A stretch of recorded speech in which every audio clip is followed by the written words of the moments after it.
Good afternoon, and can you believe what you are witnessing here? 2 leopards, and just before you got here, we took you live 1 minute earlier than normal because there were 4 warthogs knocking about and trying to investigate either the smell of the kill on the ground there or just grazing past. Anyway, Sindile, the young cub there that is major picture, that's the mother there, standing up. Sindile stood up, and the warthog took slight fright and sort of wandered nonchalantly off to the south. Anyway, that's what's going on at this sighting. Welcome to WildEarth. You are on a live afternoon game drive. My name is James Henry. On camera today we have Jean-Dre, who's in full summer regalia. And that is because it is 26 degrees Celsius and 78 degrees Fahrenheit, despite the fact that we find ourselves in the middle of winter. How wonderful for us. On the other vehicle we have the sultry Jamie, cameramaned by Brian, I believe, and in the control room the sultry tones, of course, of Tara Dales and Louise as well. Stefan is knocking about somewhere, and Alex and Eugene are fixing the technical difficulties from this morning. In fact, they've managed to fix them, such is the level of their genius. And we are sitting here on Arethusa, which is a small piece of the traversing area that we sit on, which is part of a much greater piece called the Greater Limpopo Transfrontier Park, which is 3.5 million hectares or 8 million acres of untrammeled, unfenced, contiguous wildlife area stretching between Zimbabwe, Mozambique and South Africa. And you are most welcome. Please understand that we love to hear from you, especially if you're perhaps a new viewer or regular viewer who doesn't talk to us very often. Hashtag Safari Live if you're on the tweet, and questions at wildearth.tv if you happen to be on email. Right, we're going to try and get a little bit closer there. And for those of you who are perhaps new and have stumbled across this website while doing some sort of boring spreadsheet or other in the office, don't go anywhere, stay with us. Pour yourself a cup of coffee, tell the boss that you're extremely busy, and watch what's about to unfold. You are on a live game drive in the wilds of the Greater Limpopo Transfrontier Park. Okay, now these 2 leopards are commonly seen by us. Now that doesn't make them any less special.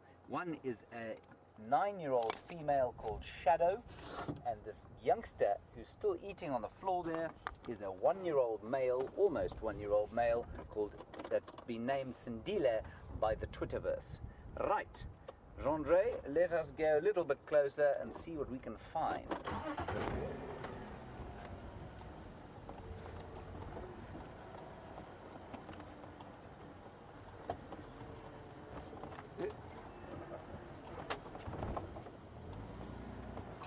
For those of you who weren't around this morning, amazingly exciting morning this was, with lots of lion activity, and Jamie will be going back to try and find the marauding males called the Birmingham Boys that we found earlier this morning, and she is on her way there now, so she'll keep you updated as to exactly what's going on with the lions.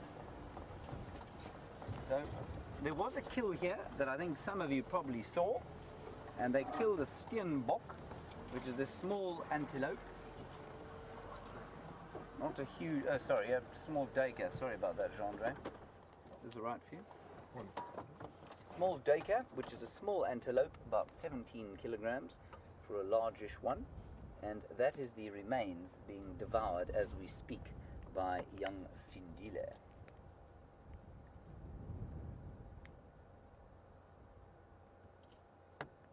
Unless I'm not mistaken, that is Sindile. He and his mum are now pretty much similar sized, although his feet are now bigger than hers. They're no longer able to share shoes. That is in fact the mother. Sorry, that's Sindile, not Sindile, that's Shadow who's eating. And you can see that by her notched ears. Unless I've gone mad. Am I correct, Andre? Yep, I am correct. That is Shadow. That is Shadow, the mother. And Sindile is just sitting off to our left. We'll have a look for him now. A wonderful way to start your afternoon, I must say.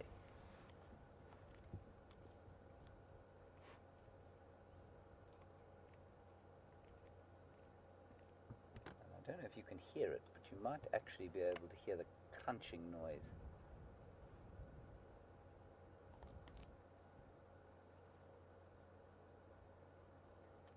crunching noise is the carnassial teeth.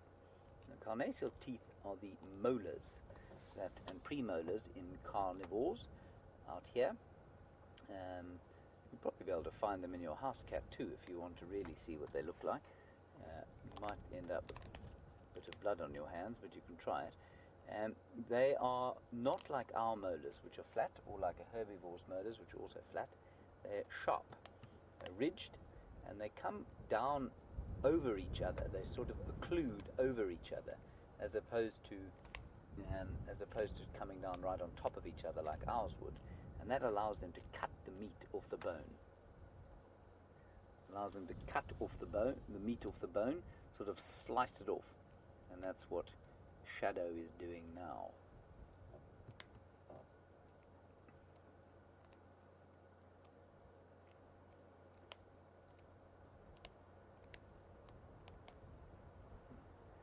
So in between this very pleasant breeze that we have blowing here, you'll be able to hear the crunching of the last of that duiker's hind leg.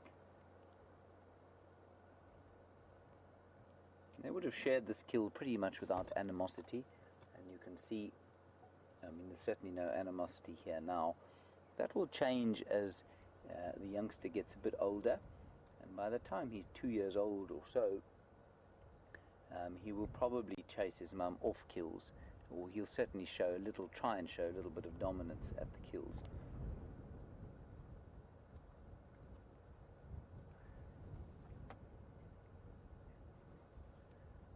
Now, what Jandre is going to do is pan the camera to the left and just see if you can see another leopard in the picture.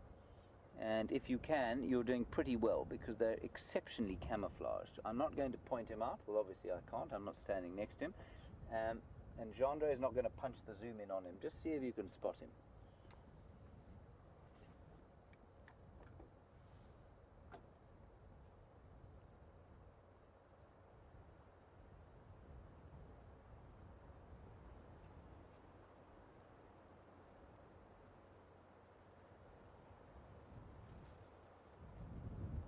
I don't know if you managed to see him there, but you did. He was actually in the middle of the frame at one stage, and Jandre will now just punch in on where he is. And that's the young 1-year-old Sindile, lurking in the long grass beneath a beautiful termite mound. And they've had the kill apparently in the tree here. See how pink his little nose is. That's the easiest way to recognize him at the moment when he's with his mum.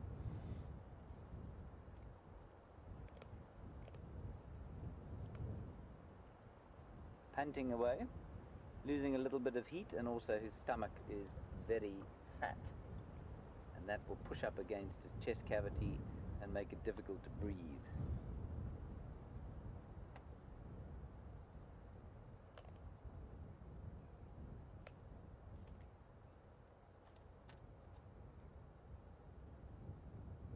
So unusually, this leopard apparently is not a huge hoister of kills. Now, hoisting means to lift the kill into a tree, and the tree under which she's sitting now, well, not the shade, but there's a big tree that you saw.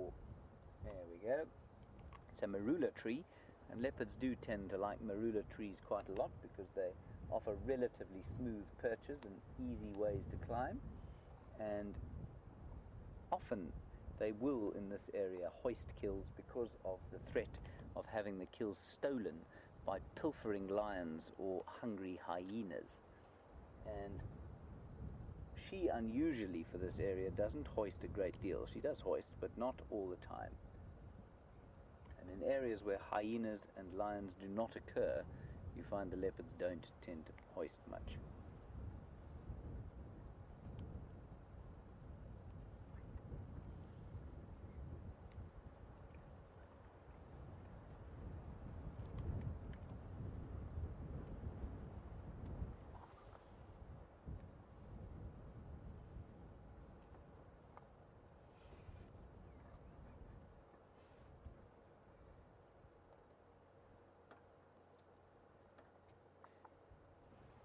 Right. Wonderful comment from Kelly, who you say, you've taken my advice. You have issued work and you are now watching, probably at work. Kelly, well done. Good for you. Get one over the man. Okay, we're going to pop across to Jamie now. Jamie has got more cats than I. I'm very jealous of the fact that Jamie has more cats than I, but I don't think they're going anywhere, and we're not going anywhere for the next little while. So enjoy the 5 Birmingham Boys, and I will see you a little bit later.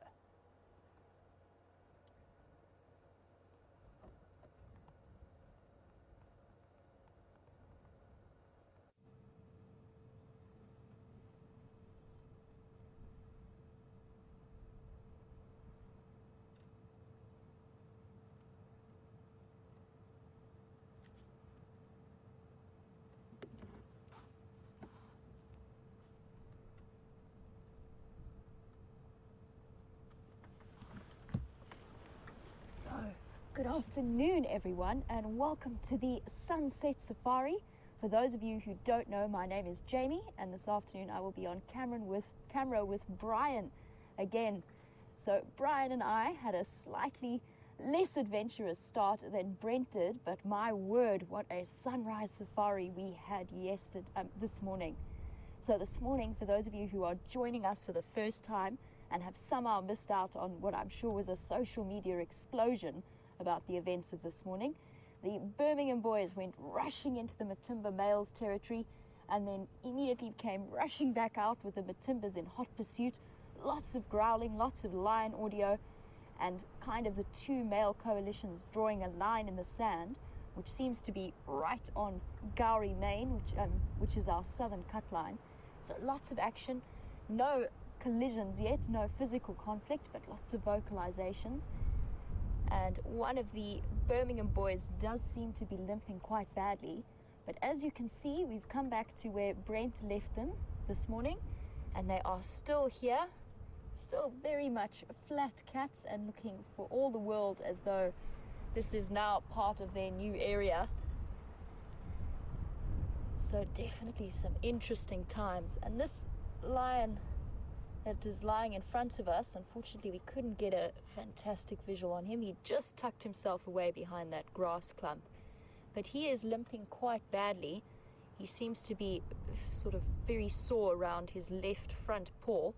I can't see any visible injuries, but it could well have been from some kind of conflict, either with the Matimbas or in running away. He might have caught his foot in some way, but he is limping, and I think, although it is difficult to tell, I think that is one of the bigger males. So as far as I understand, there is one slightly older, slightly bigger male in this coalition.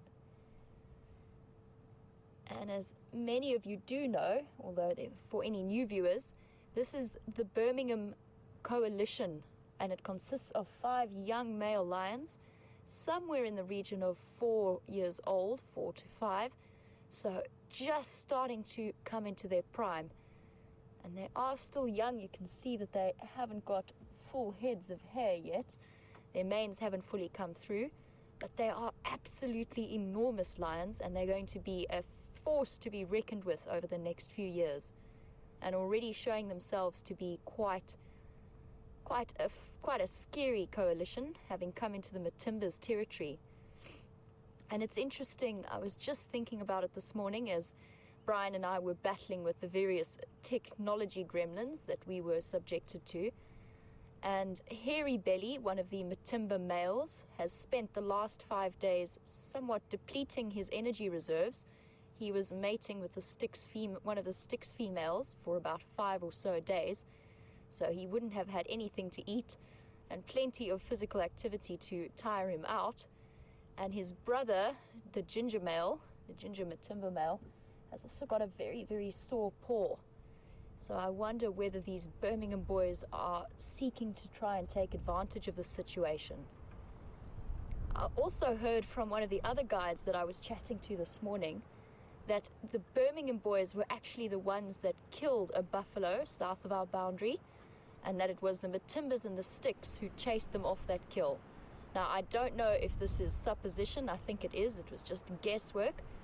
But we shall never know what happened, whether it was the Birmingham Boys' kill or whether they went in to try and steal it. But exciting, exciting time in the world of lion dynamics. And just out of interest's sake, the Nkuhuma pride, which is the other pride that associates, or that the Matimba males associate with, has gone as far east as we could expect them to. They've gone far into Torchwood, well away from any of the conflict that was potentially going to happen in this area.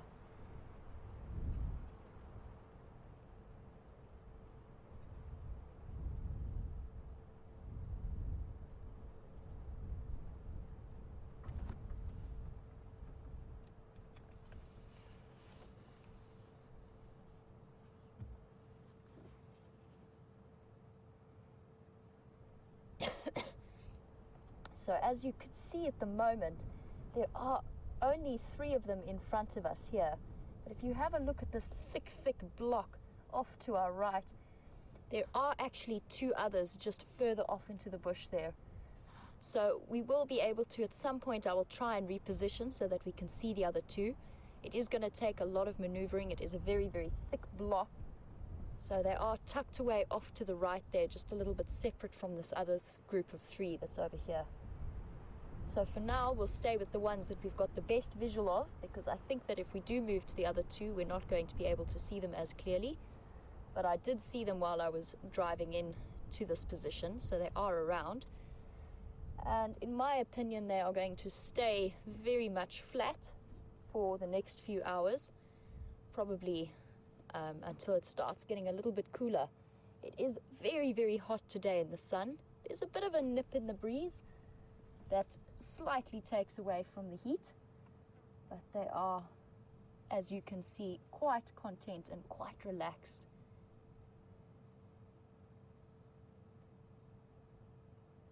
They're also covered in flies.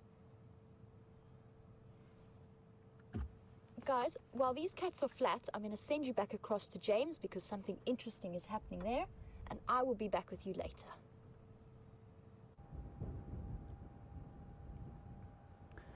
And welcome back as Mummy tries to clean her dirty son after a meal.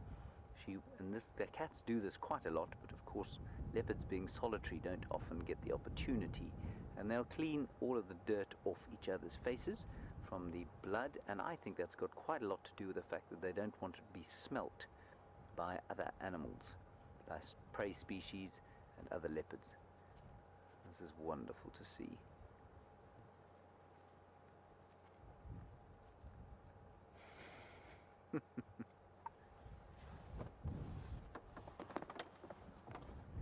So young Sindile is just going off to see if there's anything left to eat. I think he's going to be a little bit disappointed, to be honest. I think Shadow's put paid to her kill.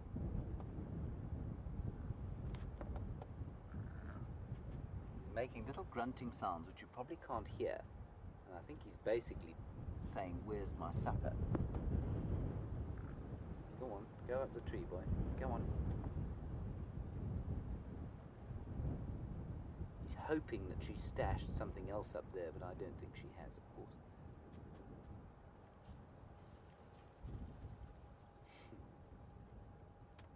I don't know if you heard that, or saw it. Maybe you saw the jaw movement, but Shadow made a chuffing noise. Now, apparently, if you are... there's a chap called John Varty, who's quite a famous sort of maverick conservationist, and he reckons that you can communicate with all the big cats by that chuffing noise of choo, choo, choo, choo, choo. Exactly, you can see Sindile just looked up as I did it, and apparently it calms them quite nicely. And you saw Sindile about to sort of stalk his mum, and she made those 3 little chuffing noises, and he immediately sort of just relaxed and walked up and rubbed his head against hers. I've actually never seen that. It's astonishing how much you do see that you've never seen before. Fastidiously clean, and I'm pretty sure that's got a lot to do with, well, I think it's probably got to do with disease control, and also trying to reduce any kind of smell of carrion or dirt that there might be on their fur that would give them away to potential prey.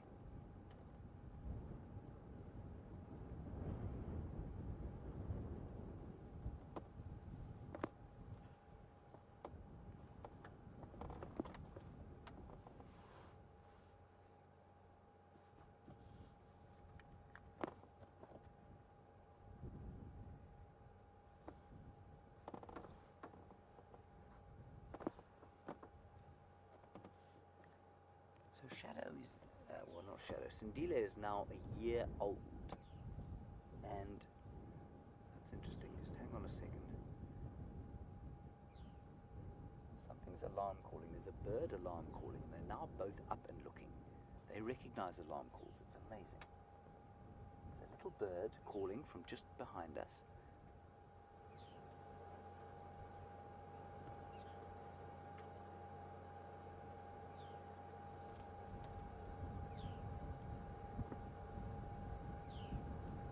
So I'm not sure if you can hear that. There's a chew, chew, just to where the mother's looking, the shadow's looking now.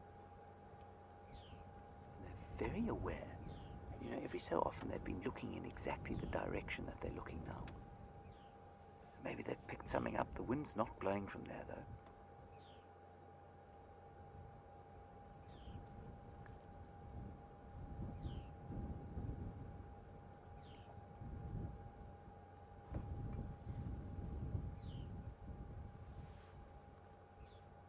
It's a drongo. Look, there it is.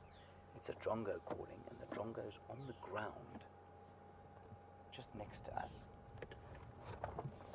See him there?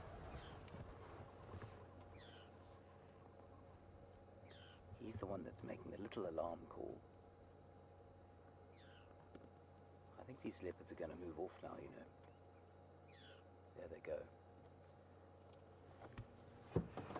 I think we'll follow them, right? Okay, let's follow them. Just back to you, the ages and things. You'll see them walking together. And Elaine, you wanted to know for how long they'll be walking together, as it were. And the answer, Elaine, is probably 2 to 2.5 years. The males tend to get a bit more homesick than the females, and so they hang around with the mothers for probably 6 months, even a year, sometimes longer than the female cubs do. I'm just going to try and do this as quietly as possible.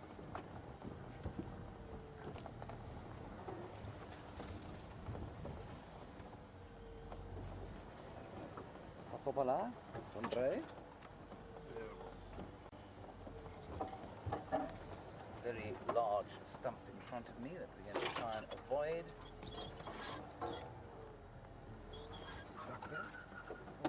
Yeah. Hip. That's no good. We've disturbed her toilet.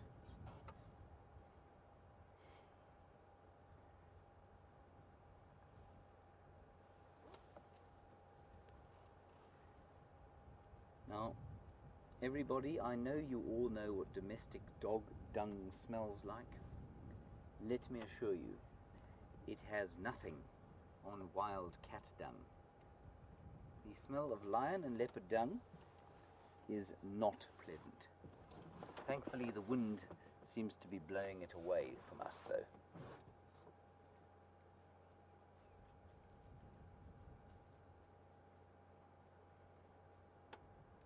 That is so special to see. Look at that. The tail sort of like an arm around his mum's neck.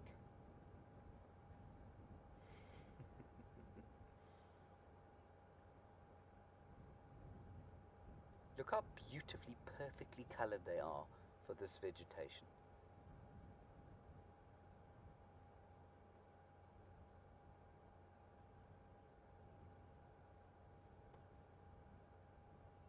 So nice to see. Okay, let's follow them. I'm going to make a little bit of a noise as I get past this stump. That's okay. They're a bit far away now. Hold on, Jandre.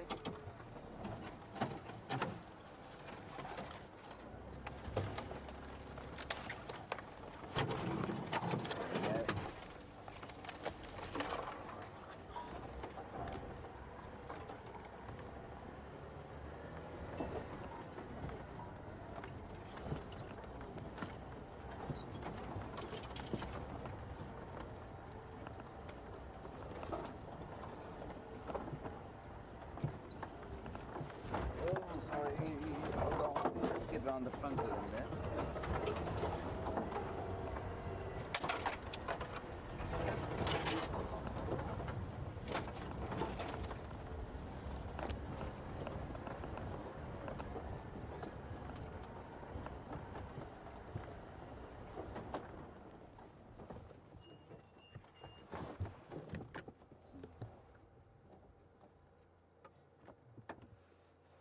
It's not a sight you see every day.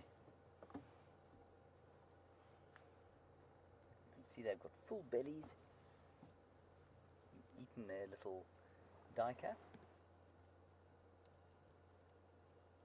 I've been told that a couple of Jamie and Brent reckon that Sindile, and Scott in fact, reckon that Sindile is as big as his mum now. I don't think he is quite as tall yet, but he is getting a little bit stockier than she is. He's definitely got big feet.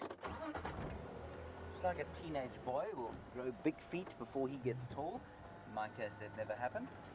But I'm sure Gendre's feet got large before he did. Quite so. Yes.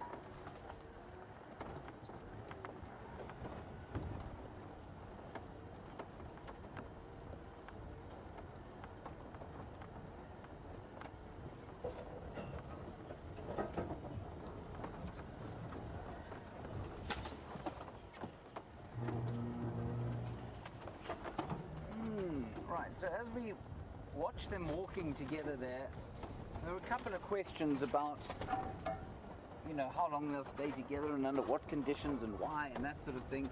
And Dennis, you want to know if he made a significant kill, like a duiker or an impala, would she toss him out earlier than she would normally?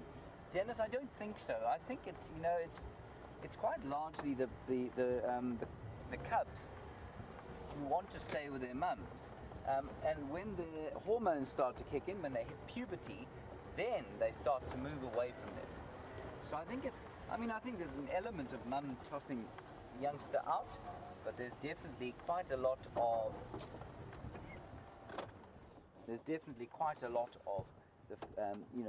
the male hormones deciding on when they move. Look at that. Oh, that's magnificent. Sharpening the claws. Don't disturb, Mum. Sharpen your claws. Grief, Brent Leo Smith would be going crazy with his giant zoom lens. This is wonderful stuff, and all to ourselves.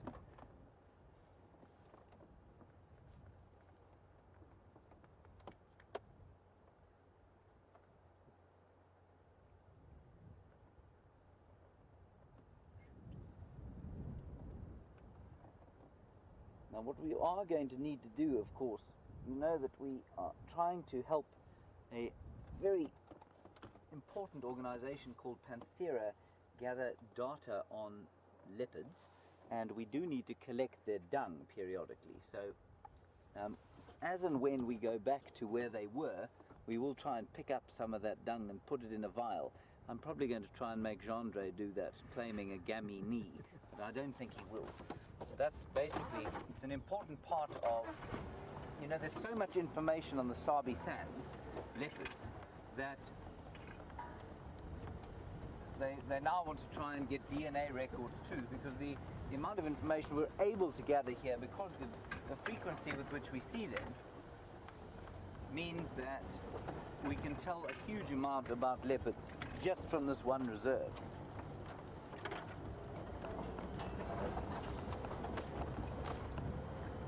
Right, so we're now on a fairly large road. I'm hoping they're just going to pop straight out onto it. There they are.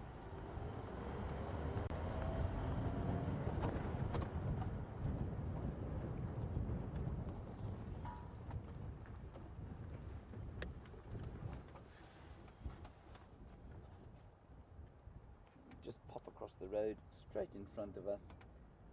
Look left. That's it. Look right.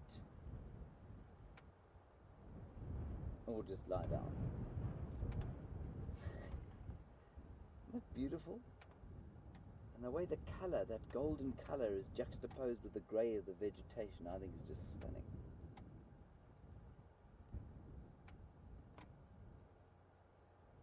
Loving the couth of the sand.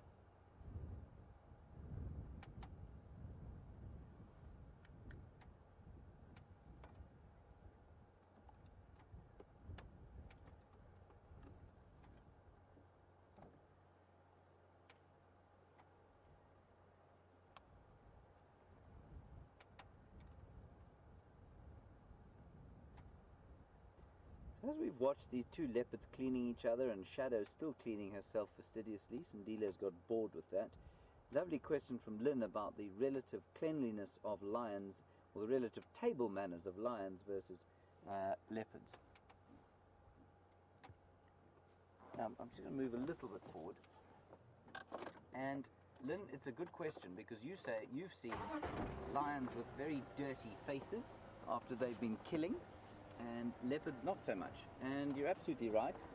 Leopards tend to be a lot cleaner about their eating habits.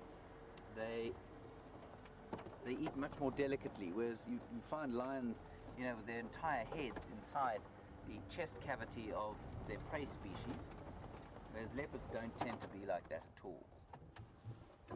It's all right, Andre.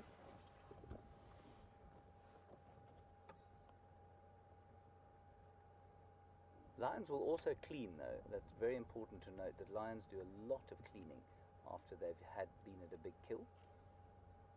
But they do end up with gore and muck all over their faces and down their fronts and all over their feet, where they've stood in perhaps a buffalo chest cavity. Leopards tend to, well, they eat much smaller things, obviously, and they're just a bit more delicate about the way they go about things.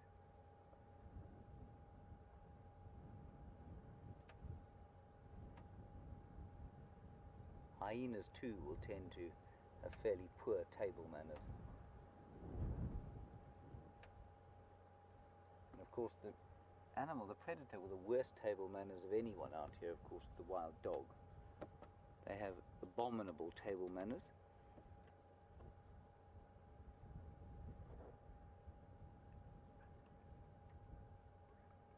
And Jandre is just reminding me that Brent's table manners are not much better, but I think that's a little unfair.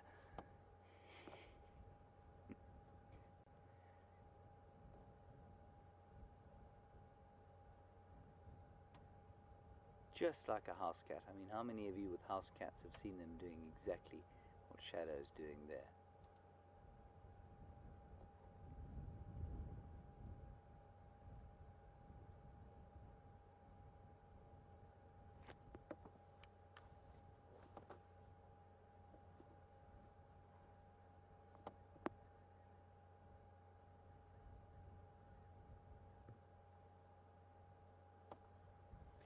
As you can see, I mean, you can see Shadow fastidiously cleaning herself there.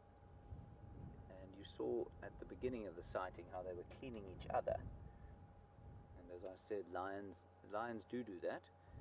And leopards, when they can, will do it, of course. But they're so much more solitary than lions, so the opportunity doesn't always arise. They're still looking back towards where they've come from, in the direction that made them sit up before, and what they're looking at.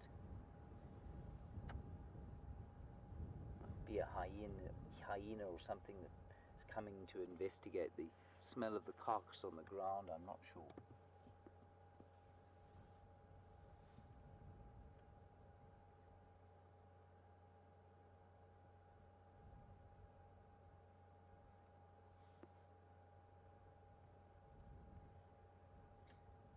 So we're sitting basically between, this is quite a nice opportunity to just give you a bit of a background as to where we live or where we are operating. And these leopards are now on the boundary between two sections of what is known as the Sabi Sands.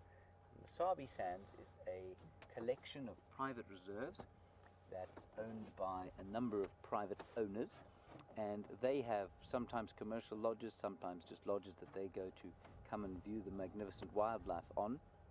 And it's a collection of farms, about 60,000 hectares, that forms part of firstly the Greater Kruger National Park, which is the South African section of the Greater Limpopo Transfrontier Park. So it's all quite complicated. But the Sabi Sands is a collection of private farms on the western side of the Kruger National Park, and we're the westernmost part of the Greater Limpopo Transfrontier Park. As I say, 8 million acres. Right, we're going to stay with these cats a bit longer and see what they do, and while we wait for them to do something exciting, we're going to pass you across to Jamie, who's sitting with some muddy pachyderms. We'll see you a little bit later.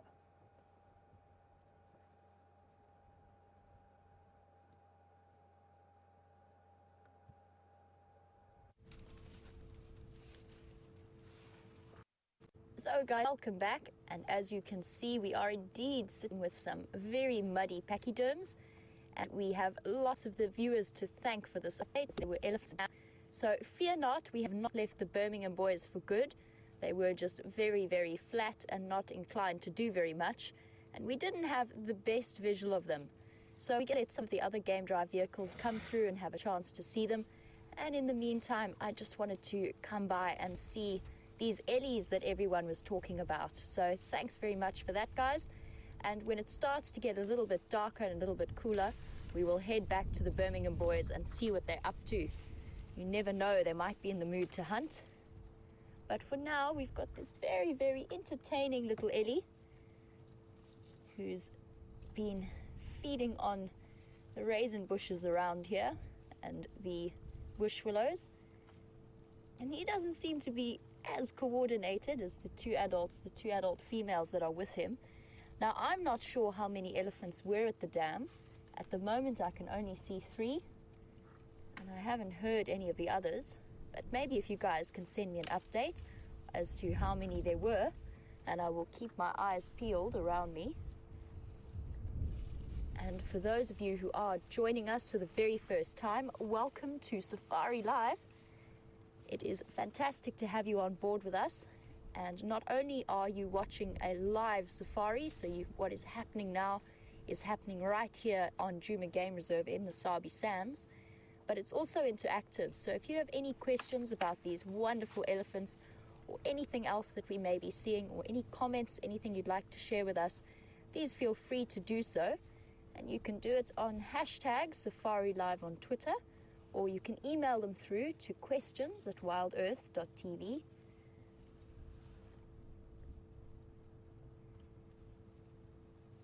And this little one is sort of at my favorite age of Ellies, when they hit 4 or 5 and they start getting those permanent tusks through, and they also start developing a little bit of an attitude and a little bit of a character. And when we first drove in, he definitely gave us a look as if to say, I might come and try and scare you away. But you'll always find that if they do come running at you with their ears open, they inevitably suddenly get a fright and realize they're scared and go racing back to mom. And this little one's decided that these apple leaf will make a good snack for this afternoon.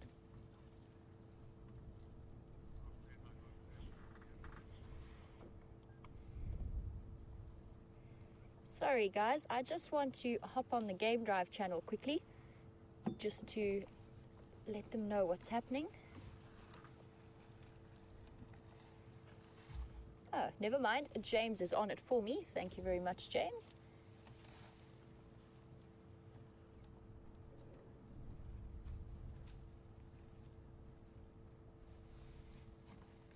And there you can see. Did you guys hear that? I'm not sure if you were able to pick up on that sound, but it is one of my favorite sounds in the whole world. And it's just rumbling communication between the various Ellies. It's a very, very low frequency rumble.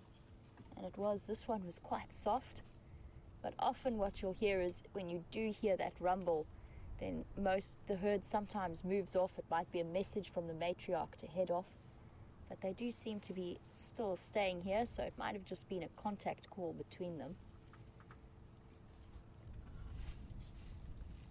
And there we've got that female on the right, and if we have a look, you can see that especially around her ear, she is coated in mud from the dam, so a great way to deal with dirt and itches.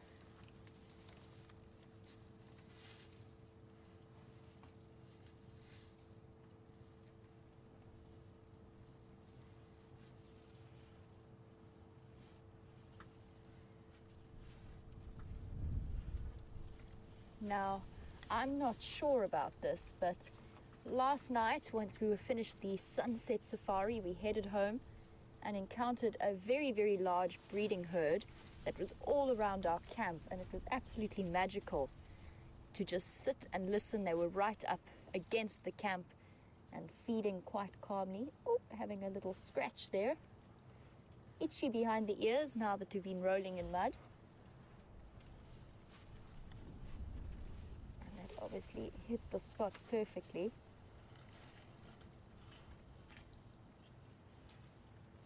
But we did have a magical evening just surrounded by elephants.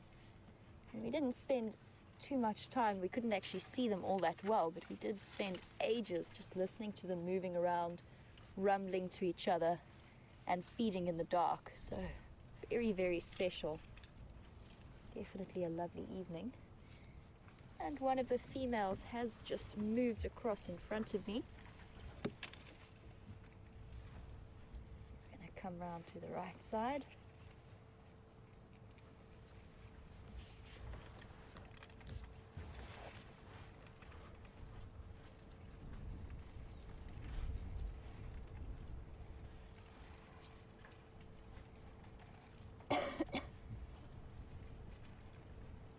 That little Ellie was having a good scratch, and all of these females are quite liberally coated in mud, and that is because it does help to relieve the itches and scratches that they might have. Now typically you will not find all that many ticks or external parasites on elephants. That's because their skin is so thick that it's not worth, the tick actually can't break through the skin to get the nutrients it needs. So you really won't often find ticks. I wouldn't be surprised if occasionally in the soft parts, maybe behind the ears or close around the trunk or the mouth, you might find them, but I've never ever seen a tick on an elephant. Typically they don't get them. Rhinos and buffalo will coat themselves in mud and then have a rub, and you'll be able to find ticks where they've rubbed that off. But I'm sure that, especially on a hot day like this mud is a very soothing tonic for their skin.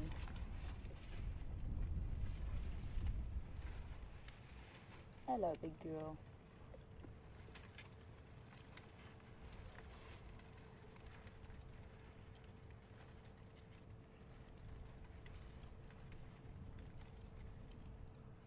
I just want to have a look at how she demonstrates the way she uses her trunk. In that case it was in a stripping motion, so wrapping it around the branch and then just pulling away all of the leaves. And then sometimes she does just use her tusks to help her break something off if her trunk isn't working alone. She might hook it over the top of the tusk. At the moment she's just wrapping her trunk around and stripping. Looks like they are going to move off a little bit. We'll stay with this female for now.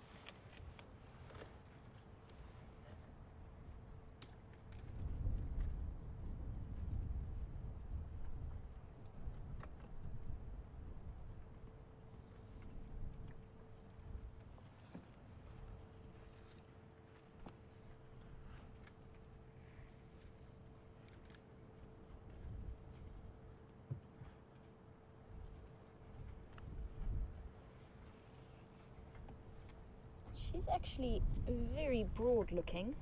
I'm just starting to wonder if she might not be pregnant. I'm just going to loop around and have a look at her. She does look to be quite wide and her stomach is hanging down quite low. It's quite hard to tell with elephants because they are such big animals and they've got really long gestation periods. But let's have a look and see. Maybe we can start expecting to see another baby on the way.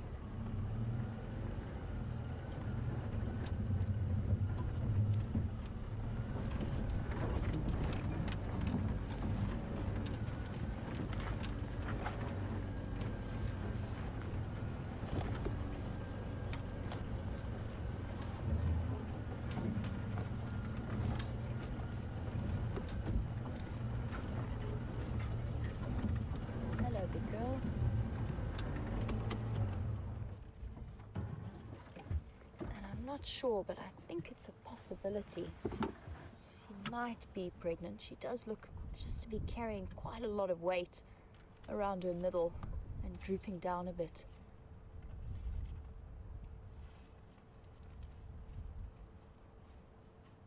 Very difficult to tell, but I think it is a possibility.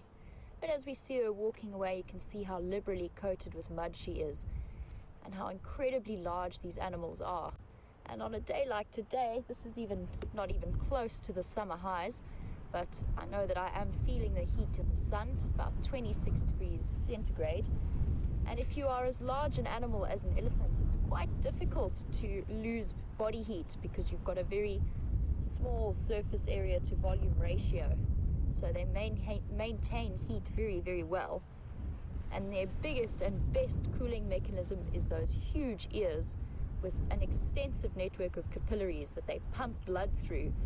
And as the wind passes over them, and they're very, very thin ears, as the wind passes over them and as they flap their ears, if they just lose some heat through that evaporative process, and it helps to cool them down. It is their best and most dominant method of cooling down. Just reposition so we can see her face a little bit.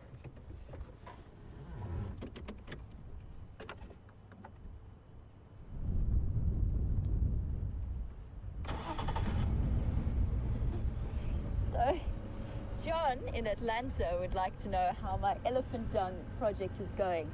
Now, for those of you who might have missed that particular drive or not sure exactly what that was all about, I picked up some very, very small elephant dung while I was out on drive, and we were playing a bit of a guessing game as to how young that particular elephant might have been. And I said after that every time now that I see a young elephant and I actually see it defecate, I was going to come back and collect the dung and then start to build up, just in my own mind, maybe with you guys as well, a bit of a database on ages of elephants compared to their dung size. So a bit of a random project, but something that we were having quite a lot of fun talking about and just guessing at. And the answer to that, John, is I haven't yet had that opportunity to actually see the baby elephants defecate yet. So I haven't spent that much time with the breeding herd. I'm just I have stopped just to give her a second to decide where she wants to go so that I can loop around and follow her without getting in her way. And you can see from this rear view, what I mean is how far she protrudes out to the side. I'm not sure, but I do think she does look disproportionately large at the sides. I don't know, but that to me does not look like your average female elephant.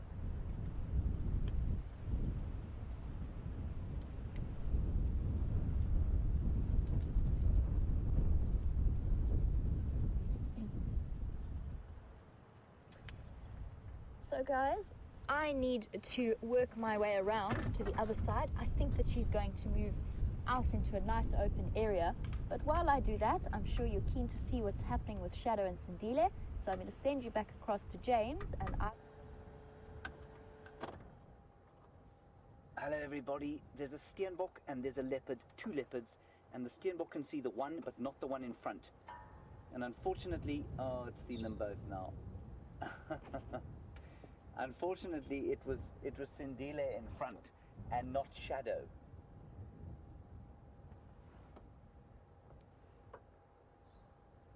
Which is a pity, because I think Shadow would probably have managed to smack the hapless steenbok. Wasn't that fascinating to see? They're pretty much in the same place where you last saw us. There is a car going past, so your visual is going to be impaired. Go for it if you want. Okay.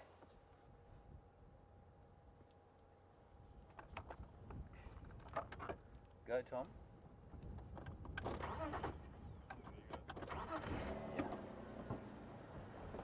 Yeah, I affirm, Tom, they've just turned east onto Weatela.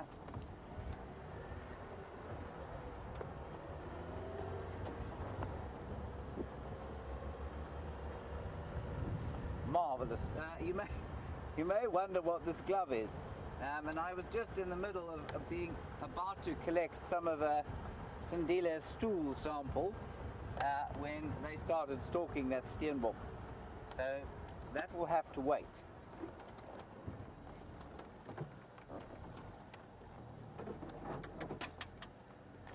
take this thing off. There we go.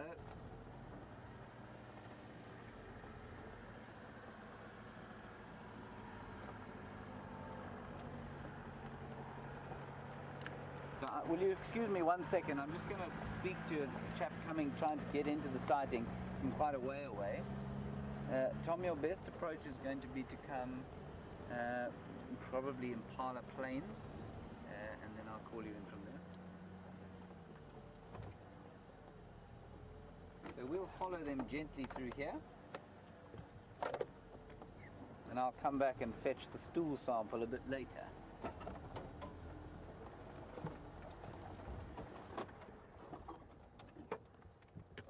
I just love the colour of them through this grey vegetation. And a lot of people find this quite harsh. They find the vegetation quite difficult because it's sort of grey and not verdant green, but I really love it. I've got so used to it and so inured to it. I just think it's beautiful. Yes, it's a little bit harsher than the Serengeti, but it's very lovely. I'm going to try and follow them along the side of the road here rather than crash through the bush after them. I think it is going to require some crashing at some stage though. John Dre, keep an eye out, I don't want to lose them.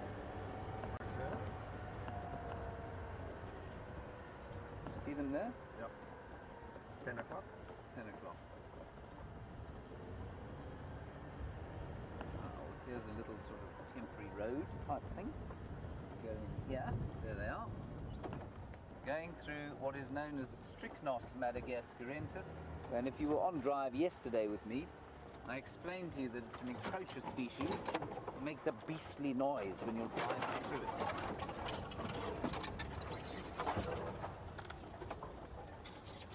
Just want to be a little bit careful around Shadow. I know that I've seen her move, I think, more than she would normally with vehicles crashing through too much behind her. So I'm going to keep my distance, or try to, without losing her.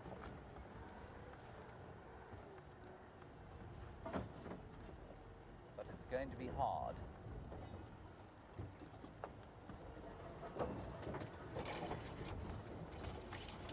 Sorry, Andre, we're not going to be able to get into great position just yet. Maybe they'll go up that termite mound.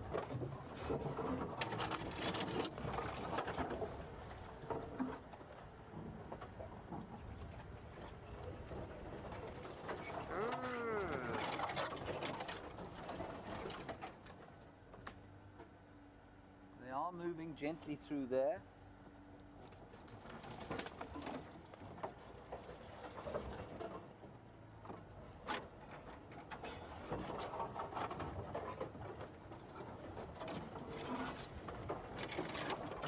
What we're going to do is hand you back to Jamie while we crash through here. We're not going to get a great visual for now, but I'm going to keep following them. We'll hand you back to the elephants, and I'll see you just now.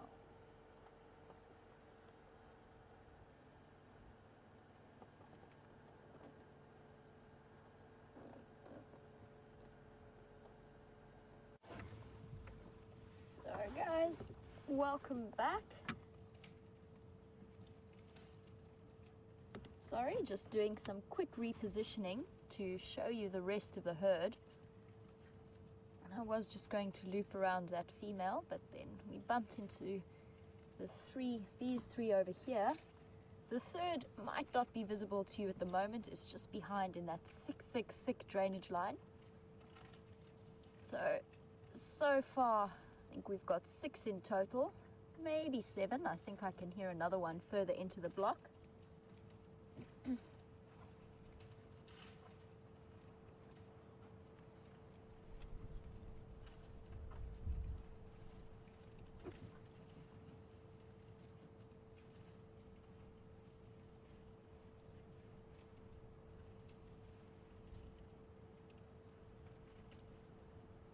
So we were talking a little bit about that potentially pregnant female earlier, and I definitely think she is. And Tanya from the UK has a really good question for us. So if that elephant is pregnant, she's going to be pregnant for 22 months or so. It's the sort of average gestation period for an elephant in this area. And Tanya would like to know why they have such long gestation periods when something like an enormous hippo has a gestation period of only around 8 months. And that really is quite an interesting and really, really valid question. And it's one that I've actually not thought about, because I've always thought in terms of the big land mammals, so something like rhino, they also have quite a long gestation period. It's around 15 to 16 months. And I just need to put my brain to work on that question, because it's a really, really good one. And part of me is tempted to say that it's to do with the developmental features that happen in the elephant's brain, because I would say that there's a lot of nerve activity that has to develop in baby elephants that doesn't necessarily develop in hippo. I also think it might be to do with the environment in which the babies are raised. So the hippos raise them in a dam, so there's not that much movement. The females can stay closer to water when they go out at night to graze and be more protective over their babies and rush back to the dam if they had to. But baby elephants may be required to walk very, very far even when they are young. And you can see there those wonderful feet of the elephant that will carry them enormous distances. And you can see how far she steps with each stride there. And a little baby elephant has to be able to, well, it has to be well developed enough to be able to keep up with mom. So maybe, Tanya, that's part of the reason why the gestation periods are so different. It's a question I haven't thought about, and it is a really, really good one. So I might look into that a little bit more when I get back to camp.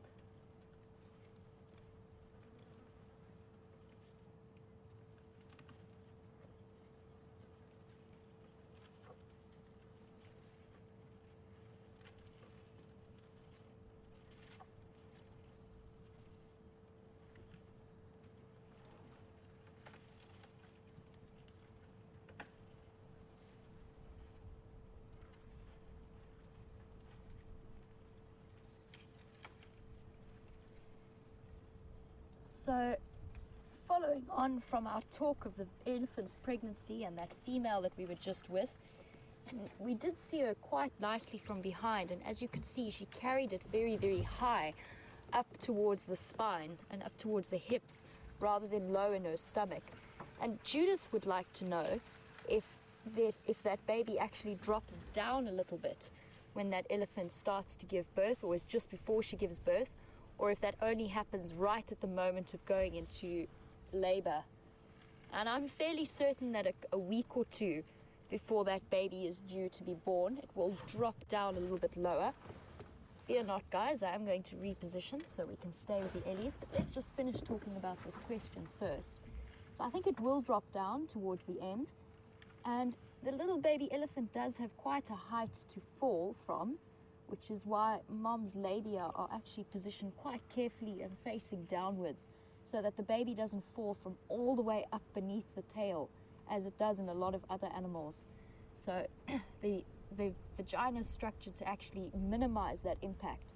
But unlike a giraffe, where the baby just has to fall for 2 meters, the female elephants can actually give birth, and it is a little bit lower to the ground. So let's just stay with these guys for now, see what they're up to.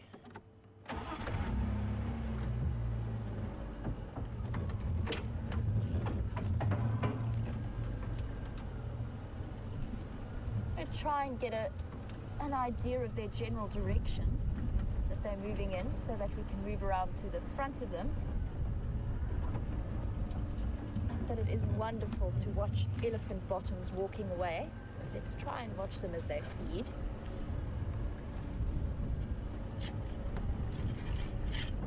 So exciting stuff, because that female to me did look very, very pregnant. So maybe we're gonna have a baby over the next few months.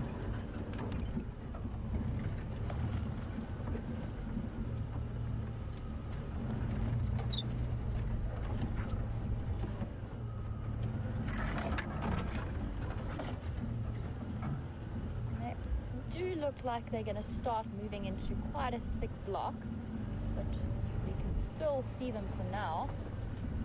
Sorry, Brian. I'm going to manage here.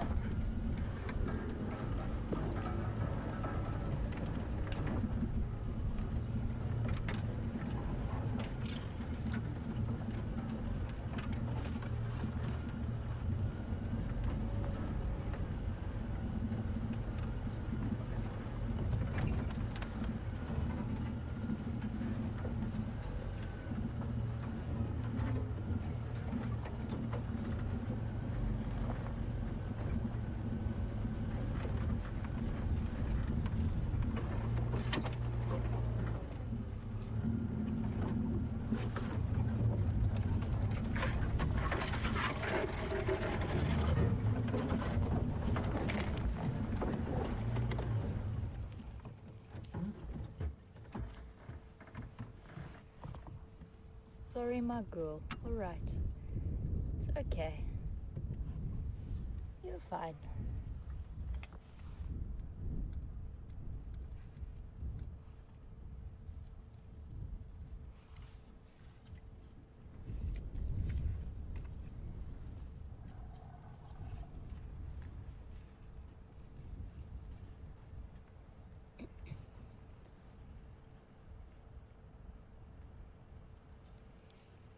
So just while we're talking about about pregnancy and the subject of pregnancy, Sharon would like to know if teats are a good indicator of pregnancy. And they definitely are. They definitely swell up and often have suckle marks around them once the baby is born, but just before that female gives birth, they will swell and she will start to lactate a little bit. And when we're looking for the nipples of elephants, we're looking between the front legs, which is very, very unusual in most mammals, except for humans and primates, as well as rock hyraxes. But it's something that most of the other animals don't have. But there you can see, just as she shifts her legs slightly, where the nipples are positioned. So guys, I think we are going to lose these ellies into this thick block. I will try and stay with them for as long as possible, but I'm sure that you are wondering what is happening with James and Shadow and Sindile. So I'm going to send you back across there for now, and I will try and stay with these elephants for the moment. And we'll see you a little bit later.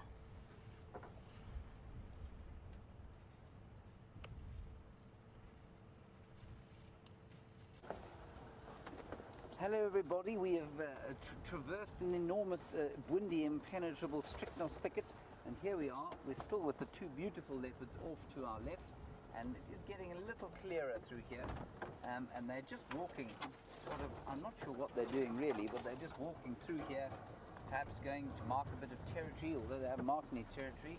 I'm not sure what the end game is here, but probably to get away from the remains of that kill, which may be, of course, be attracting hyenas and things like that, and they want to be as far away from that as possible. Let's get a quick shot of them going past this tree here, and then we will carry on.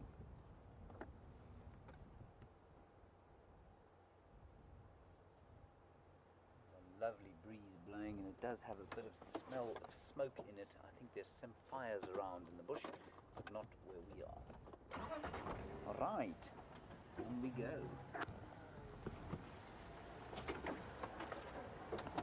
one lying down there, Andre. I'm just going to go around there, I think. That will be our best bet.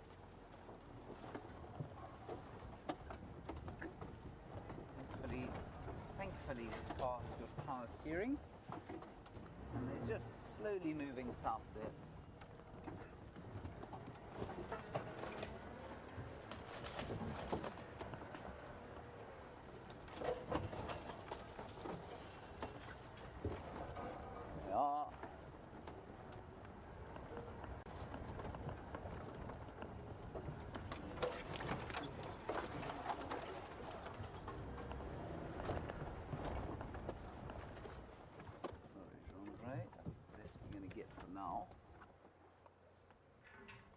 Interesting that Sindile is in front at the moment and Mum is behind.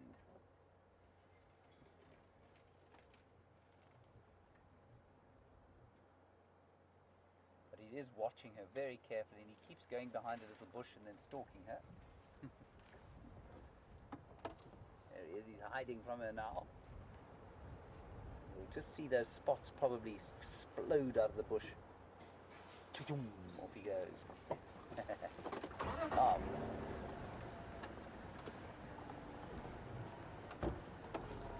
Good afternoon, good afternoon. How are you? Good. They're just in here.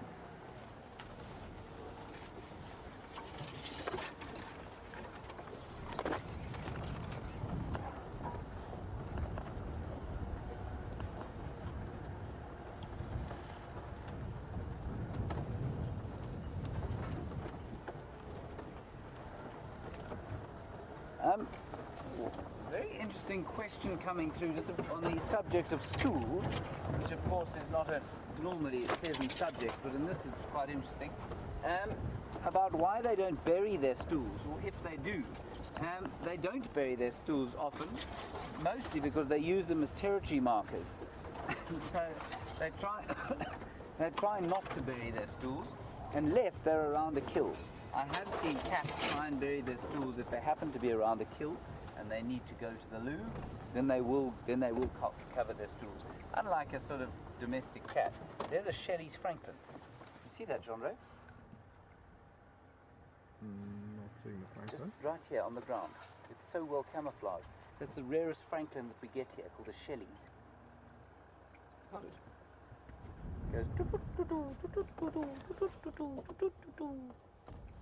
Shelley's Franklin. Alright, we'll carry on to the leopard now.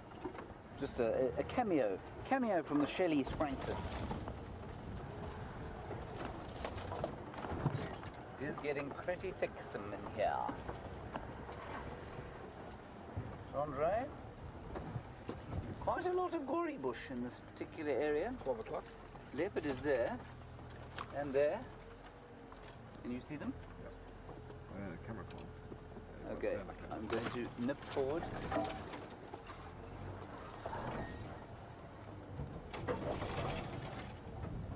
They are just through there. I'm just going to direct the other vehicle round. They are moving through there.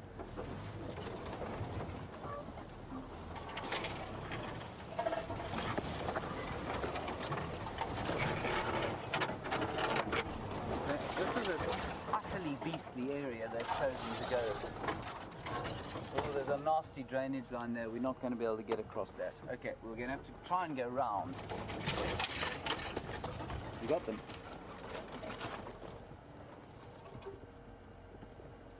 Okay. All right, everybody, I think before I make you all seasick and maybe lose your dentures, we're going to go around this drainage line. And while we're doing that, let's go back to Jamie and you enjoy the elephants, and we'll try and keep up with Sindile and Shadow. See you just now.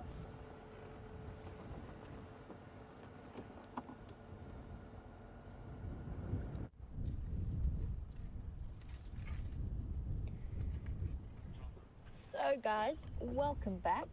And whilst James tries to keep up with Shadow and Sindile, in this case we didn't need to keep up with the elephants. This particular female chose to come to us, and she is just enjoying a snack of the bark of this tree.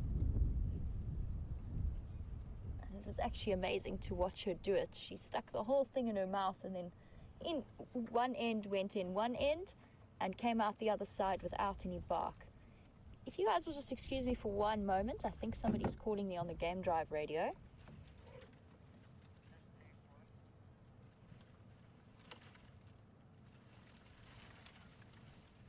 There is something unfortunate in the nature of the fact that James and I have such closely sounding names, because on the Game Drive channel, James sounds a lot like Jamie, especially since I've gone through a lot of my life being nicknamed James.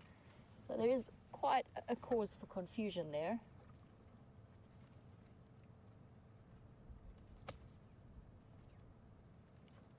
Stations confirm. Was anybody calling Jamie?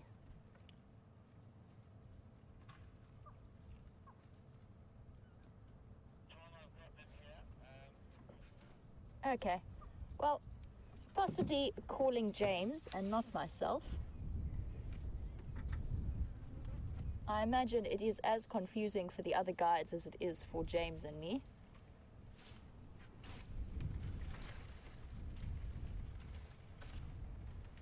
And at this time of the year, the elephants have to work extra hard to get the most nutrition out of the trees that they eat. So as you can see, she's really being quite picky and tucking in to what looks like just the bark of this particular tree. And I think that's because she's looking for the cambium layer. Obviously the leaves aren't carrying much in the way of nutrition at the moment. And on to the next one.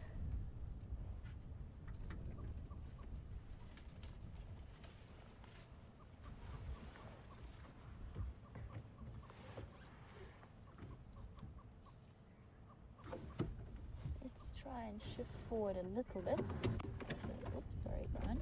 So that we can see what she's eating, I think.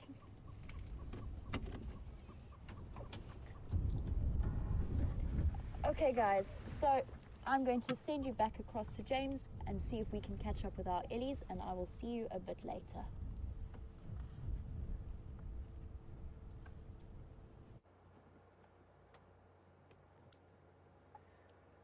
Hi guys, welcome back.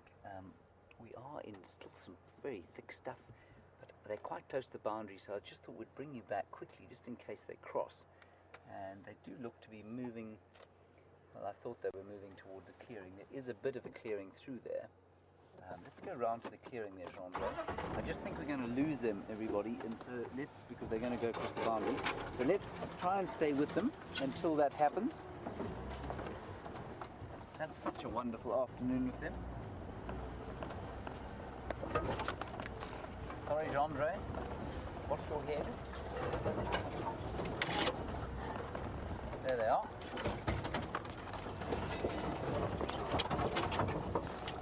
Just moving parallel little drainage line there.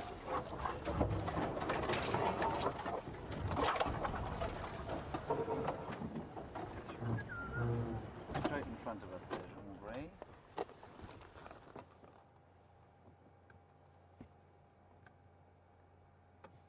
Shadow and Cub Mobile South Rebecca's Road, almost on junction with Gari Main. 2 stations here.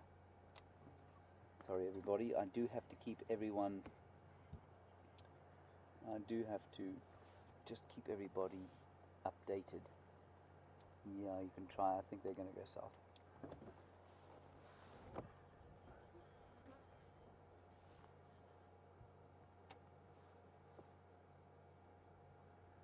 Beautiful. Looking for something in that thicket. That thicket, I suspect, will be fairly untraversable. Right, let's go. Oh, look how beautiful the colour is. See the mum anywhere? That's what you've hit. Sort.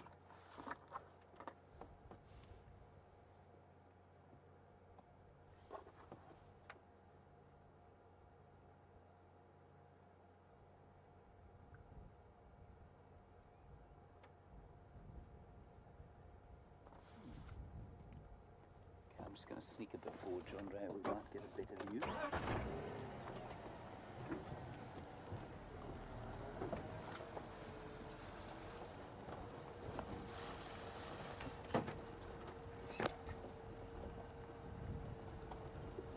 He's eating himself a bit of jackalberry leaf, which is a bit odd. Get in there. Take out this tree in front. Yeah. That's wonderful. What a great sighting. You're just going south now. Wait, fella, don't leave us.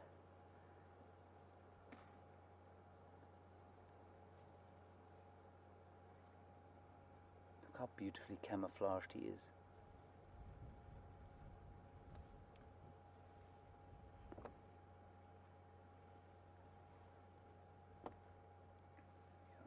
ways we're going to get a car in there, I'm afraid. What we're going to do is nip straight around to the other side there, I think. Let's just wait for him to move. Pretty sure his mum's gone already. I can't see her anyway.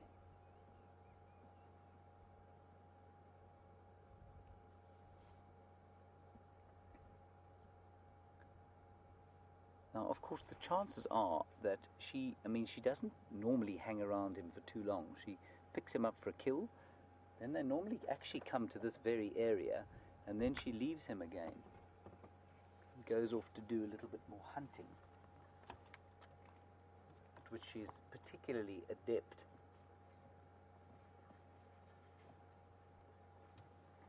So I wonder if he isn't just wondering where she is.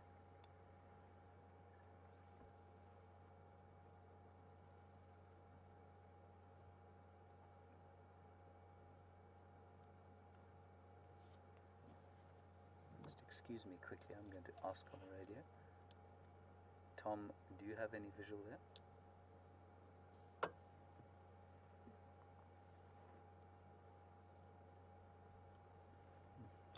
Yeah, okay. Let's try and see if we can go round. That might be the last we get of him, I'm afraid. But let's go around and have a look. We're pretty close to the boundary. And I wonder if she hasn't just left him in this thicket. It's quite interesting because he's often found when he's on his own around here.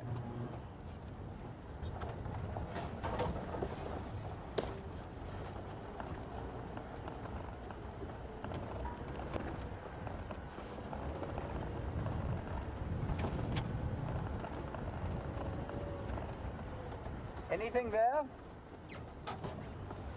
Got the young male has gone through the drainage line towards the south. So I'm going to nip around on the road.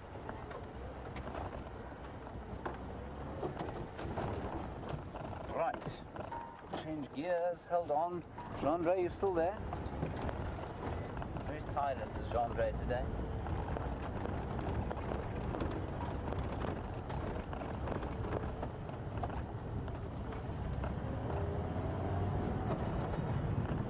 Being hit in the face by the leaves that are living on the top of the vehicle. Half a tree got into Jean-Andre's nose there.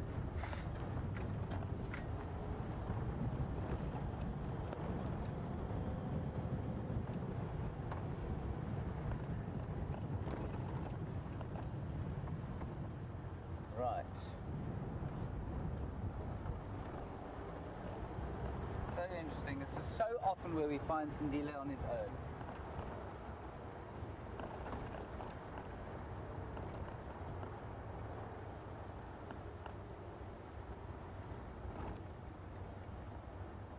Anything, Jean-Andre? Negative? No. Well, they'll be in here somewhere if they are here.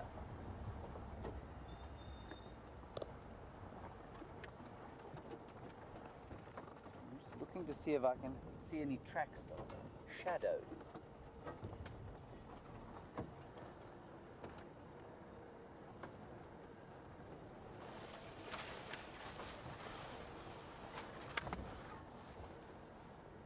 So they're in this thicket. They came into it from the other side there.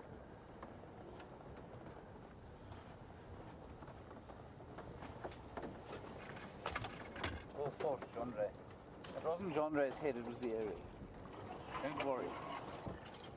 You're right, Jean-Andre. Yes. I have to tell you, everybody, that while we're driving through here, Jean-Andre has managed to tear his pants to the extent that every time I turn around, faced with a sight I'd rather not see.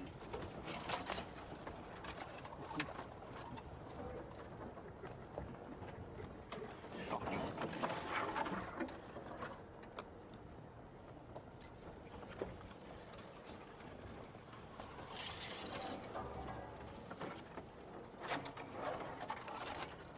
So while we're looking for these elusive cats that have been so wonderfully confiding all afternoon,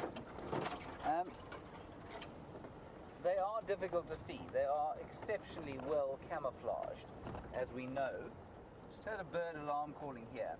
And while we drive through here, Dennis, you want to know, do they Are they more camouflaged in the dry season than the wet?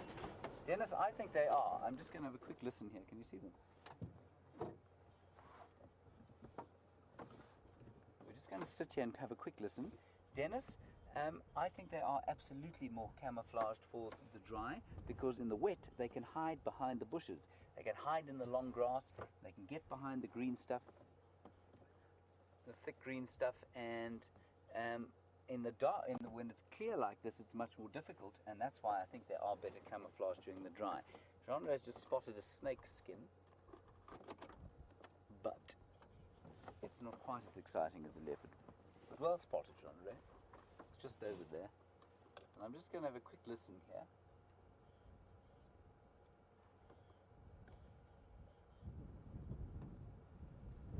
I can't hear any alarm calling. I'm afraid, people, I think that might be it this afternoon, but we'll keep trying.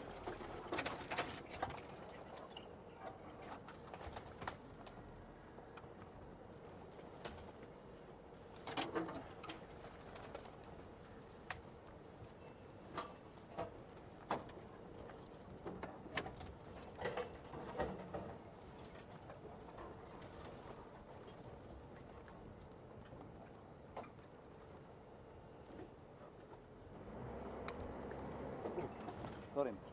Well done, Jean-Ray. Jean-Ray spotted him. Where? Got him. Where he comes? 1:30. 1:30. Is he coming towards us or lying down? Lying down. Shall I go towards there? I think that would be most helpful. Okay, Yeah, right. Thank you, Jean-Ray. There's no need to be smug about your spottings. Well done.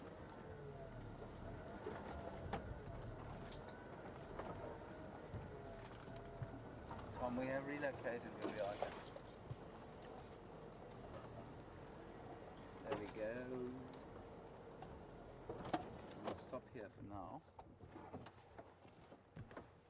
Let's just see who that is.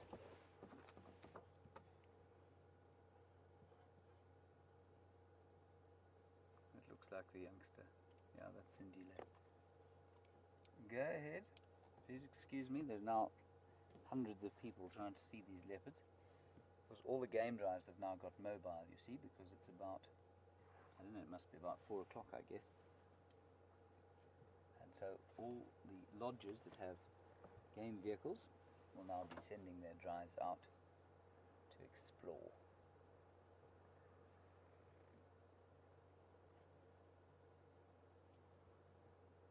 So she's definitely left him, I think. What do you think, Jean-Ray? Yeah. Does look like that. She'll go off and hunt again. Difficult keeping a teenager in fine fettle.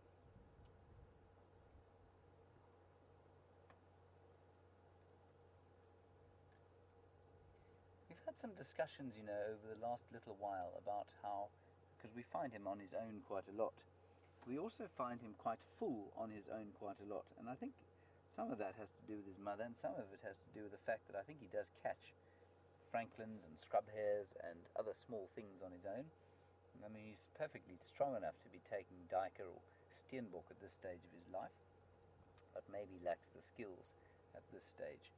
And we've had a lot of discussion about the skills of his mother, who has lost 6 litters up to this stage, and I managed to offend a number of people by saying that I felt she was that, therefore meant that she was a bad mother.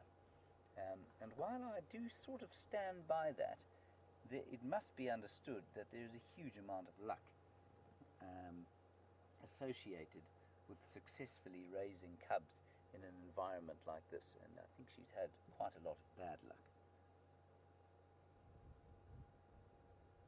So, just a quick summary, perhaps if you've just joined us. We found these two where they were found this morning, and indeed they were found yesterday on a carcass of, well, it was more the remains of a carcass of a duiker, which is about probably 2 kilometers as the crow flies from here. And they started to move almost immediately after we got there and came down here to where we are now. We followed them through some pretty thick bush, and we now are watching him alone, the young cub alone, It looks like the mother has left him, and she's so often, when we find him on his own, he's so often in this area.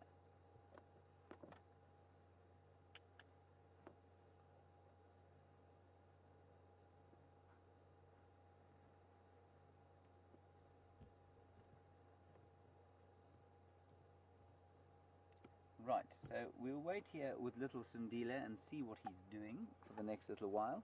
And while he's doing what he's doing, you're going to watch some elephants with Jamie. I think they're about to disappear, so you can go and say goodbye to them, and I'll see you just now.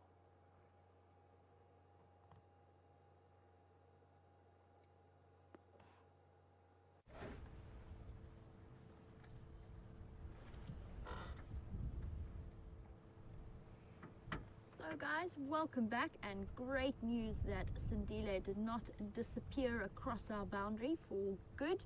For now, he is still with James and looks like he is lying down. So as you can see, we are still with these Ellie herds, but I will say that they are moving north into a block that I have since learned not to go sort of driving around through. This is the exact block where I lost Karula the very first time I ever saw her. It is very, very thick, and I'm not going to stress them out by trying to crash after them. It's not necessary. So we'll enjoy our view with them here for now until they start to move off. We've actually got quite a nice panoramic view of Ellies on every side.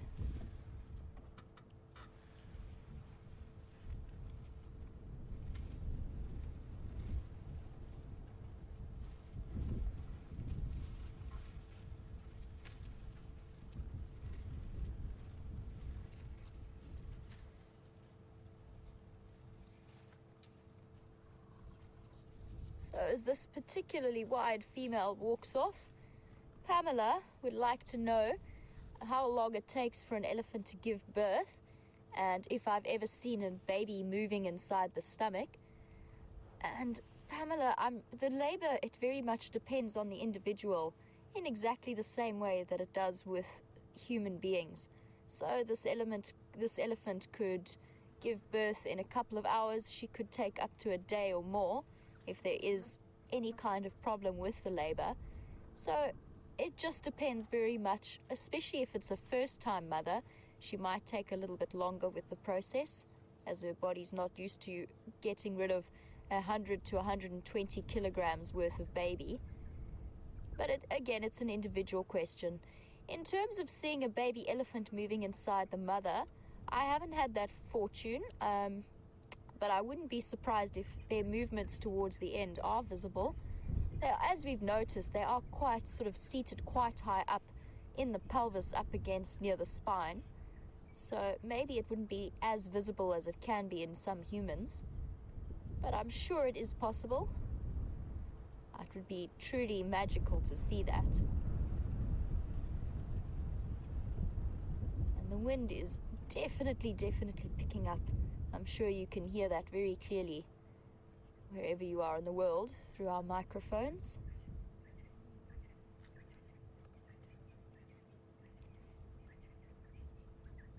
And definitely one of my favorite ways to spend an afternoon. There's nothing that is as peaceful for me as sitting in a relaxed herd of elephants like this, just watching them go about their daily business.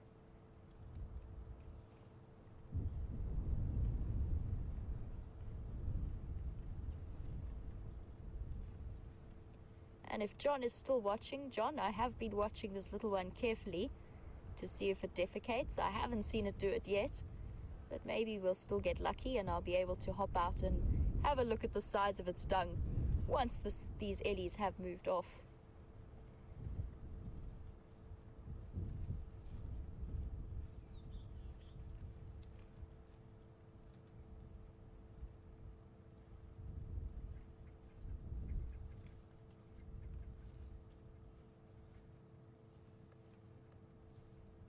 And I did say that they were moving off into the block. However, they actually all appear to have stopped for a while and are just quite peacefully feeding. Mommy to be over there is quietly chomping some raisin bushes on the right of the screen. And she's slowly moving off. She is one of the bigger females, so she'll definitely be one of the high-ranking, possibly the matriarch, although I don't think so. Maybe one of the matriarch's sisters or daughters, but definitely one of the higher-ranking females in this herd.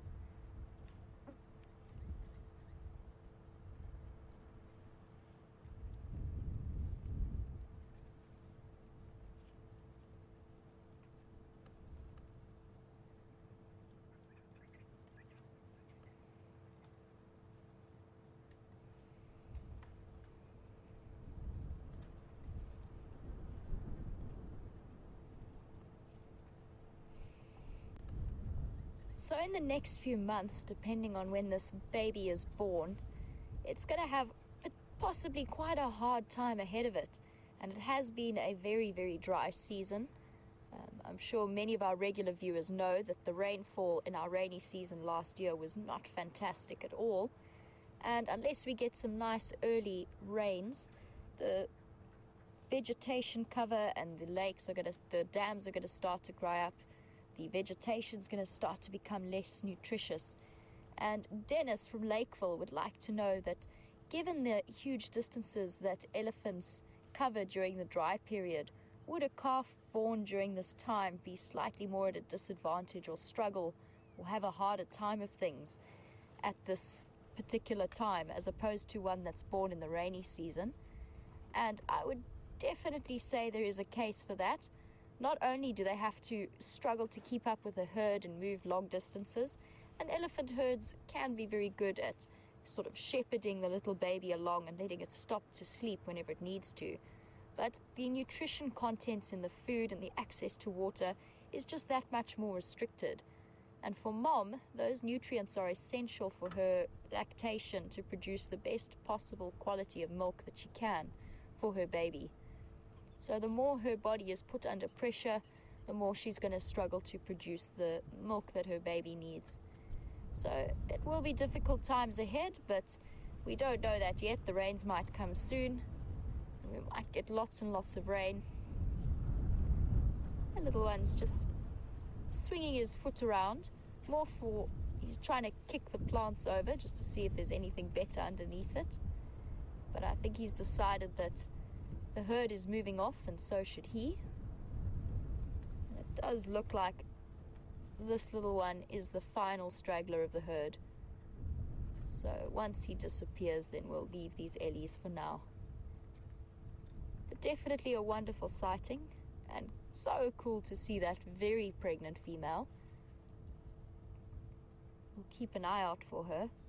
And if any of you have screenshots of her face or her ears over the next few months, then maybe we can keep an eye out for young babies, and we can compare it to the screenshots of her ears and her tusks. So if you do have any, please feel free to send them through, and in a couple of months we can compare them to mothers of any new babies that we see.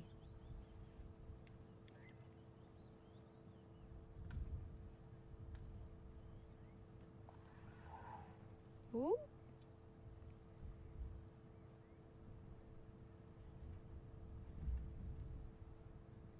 Now I'm not sure if you guys heard that. It was quite far away, and there was just a little bit of a trumpet from the elephants.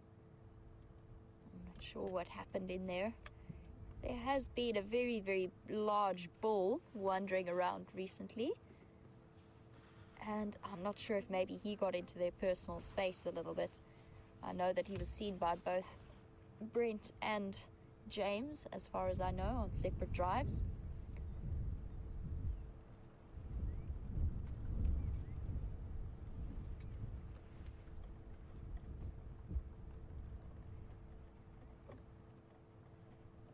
And off that little elephant disappears.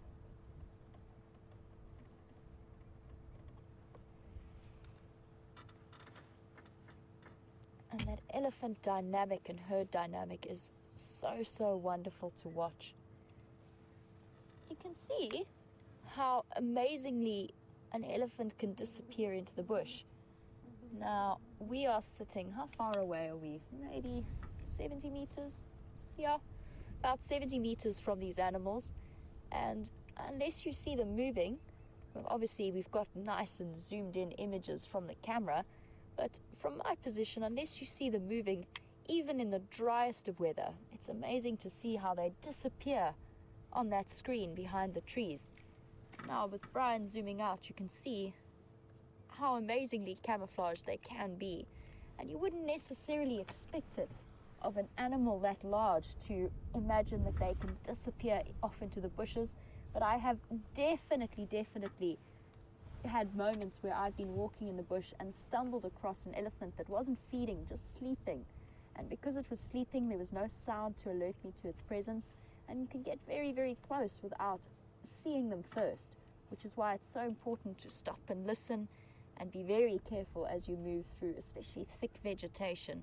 And that is a very good example as to why, because the last thing you want to do is surprise a breeding herd of elephant or find yourself in the middle of one on foot. They tend to take rather poorly to that kind of intrusion. So very important and an interesting lesson about walking in the bush.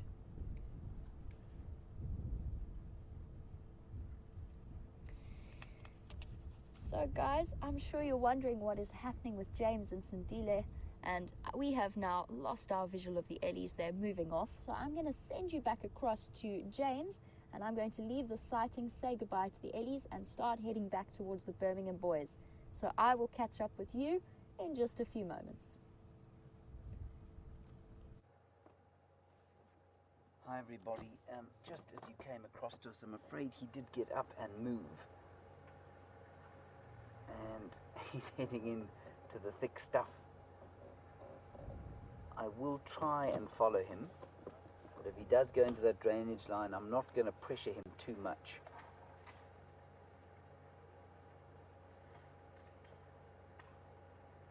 It's a lovely afternoon now. The light has softened beautifully.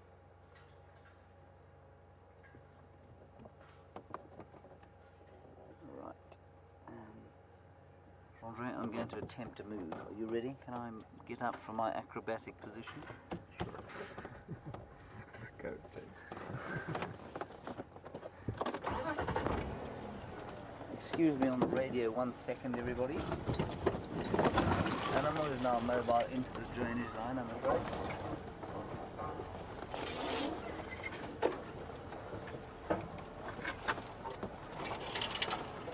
There he goes. Andre, watch the tree there, my friend. Yeah. Yes, beautiful. I suppose we could follow him straight through there.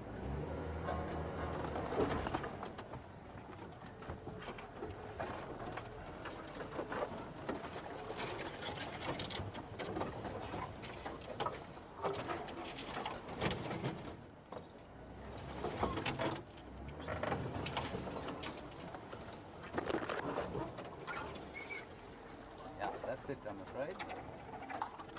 We can't go further than this. Okay, sorry about that, everybody. We'll just get a last view of him here, but once he crosses through here, I'm afraid it's going to become an absolute nightmare. We've had such a wonderful afternoon with him.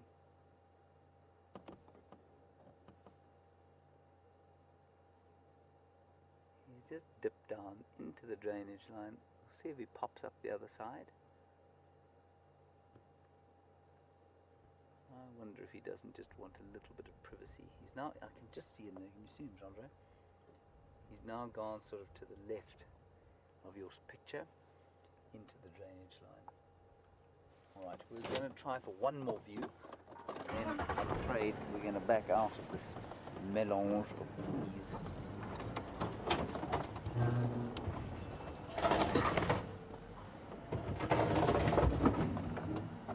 Or maybe not.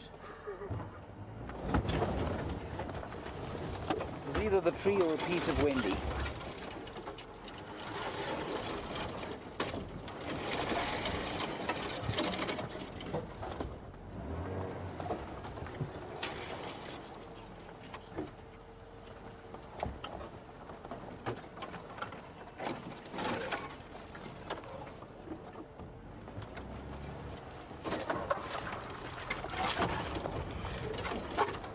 Jean-Ray?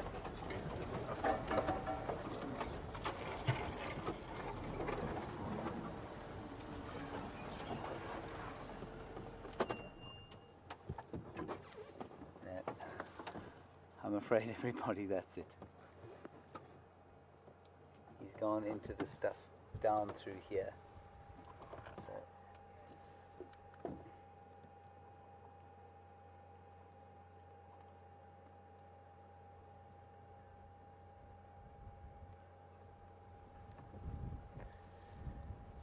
Okay.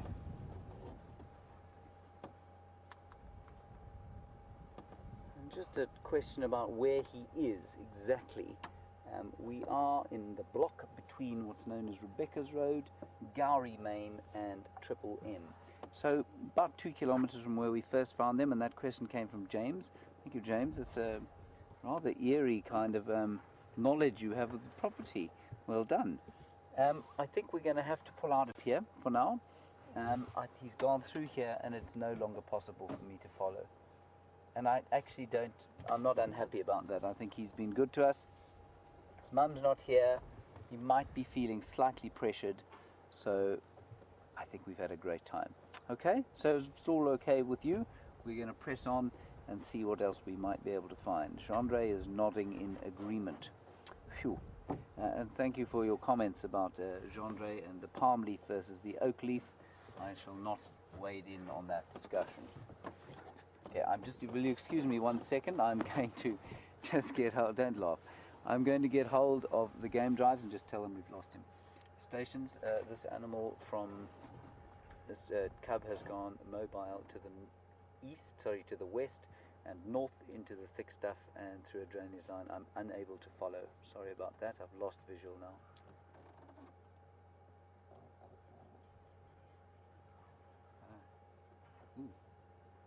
Copy, thank you. We've got the mother behind us there. It's quite exciting. Let's go through there and have a look. Copy, I'll make my way there. Well, I say I'll make my way there, but can we get out of here? Andre? Close your eyes.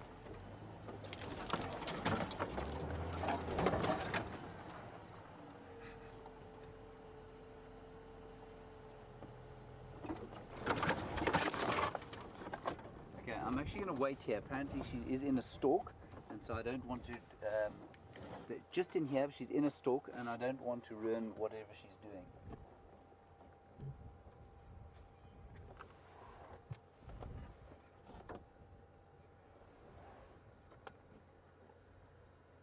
So we're just wondering about, the location of Sindile. He's gone off through there, and he'll be told to stay where he is. And Mavis, you want to know what is that sort of distance, and will she stay within a certain distance? No, she can go quite a long way away from him. We've seen them split up by at least 3 kilometers before. I'm going to sneak a little bit forward. Jean-Ray, watch the Ziziphus on the left. This will be the end of you.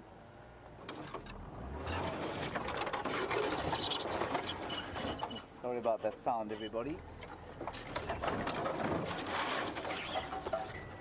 Really is a chalkboard and nails sound.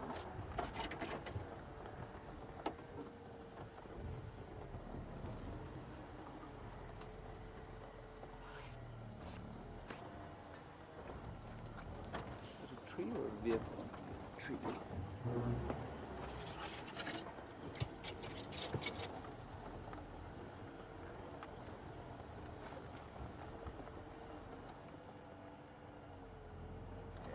She's in there somewhere. I can see people looking at her. There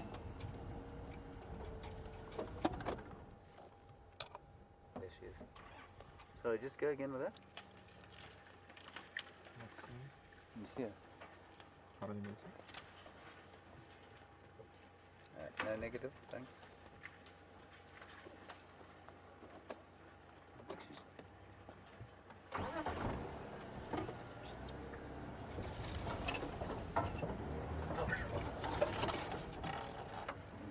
visual there.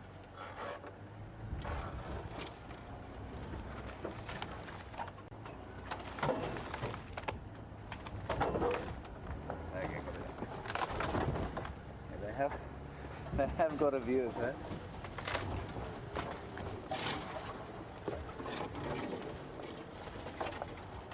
Right.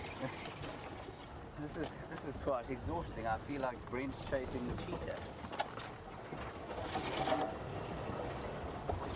Right, stand by. There we go. She stopped stalking, so we can get in there.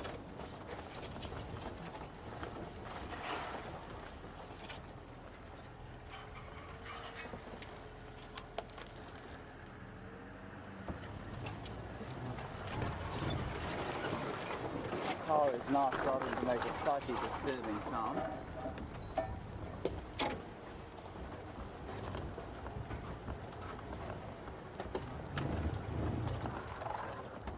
Andre, is the front wheel still on? Somewhat. It's still got air in it.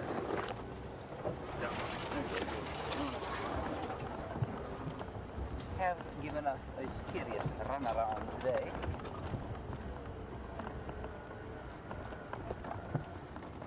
Let's try and get one more view of her before she crosses south.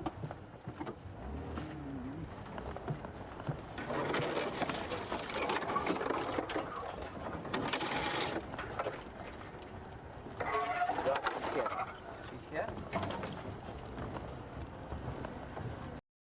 Michael? Oh gosh. Okay, she's around here. But not quite there.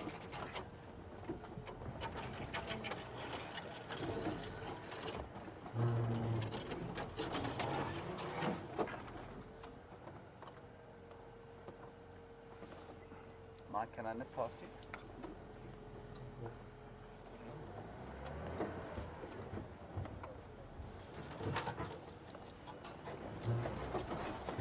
Sorry everybody, thank you for this.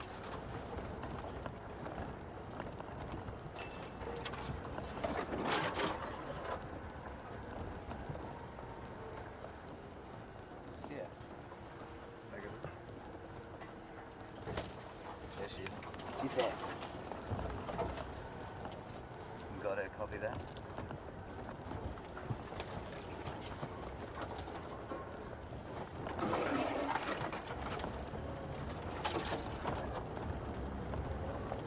She's just in here, everybody. Oh, hold on, sorry, don't spill your drinks.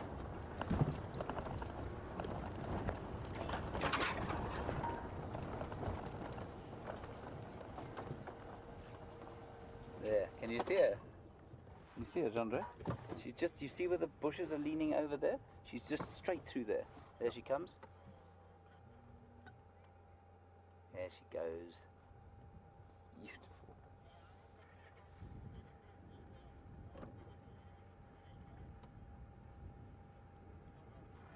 So, interestingly, I mean, Sindile is moving in the same direction, but obviously that much further to the north.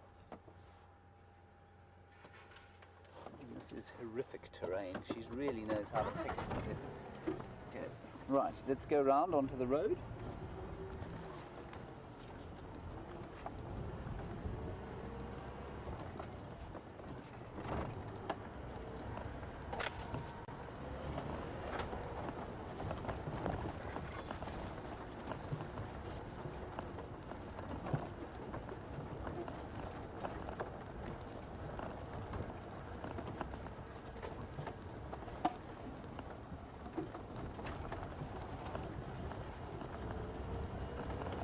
Ah, here's a little road. What a blessed relief.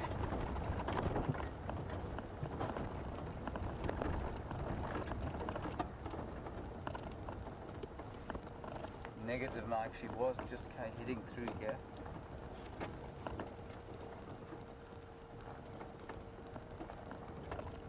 The iPhone.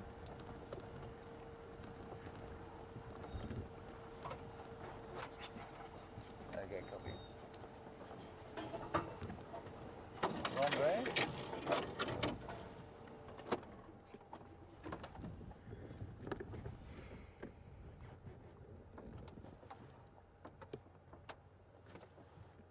Right, we're going to stand by here a little bit and see if we can't hear or see her come through.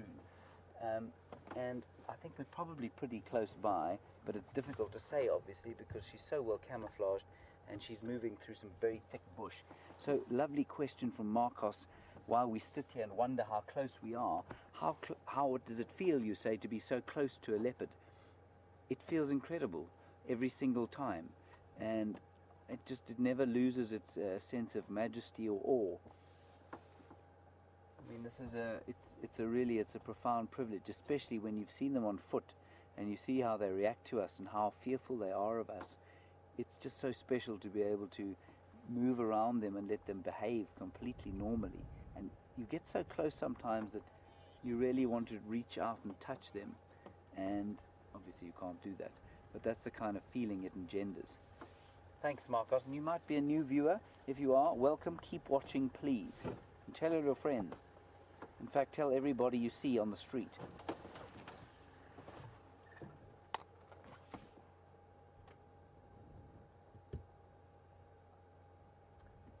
I don't know, chaps. She's gone in here somewhere.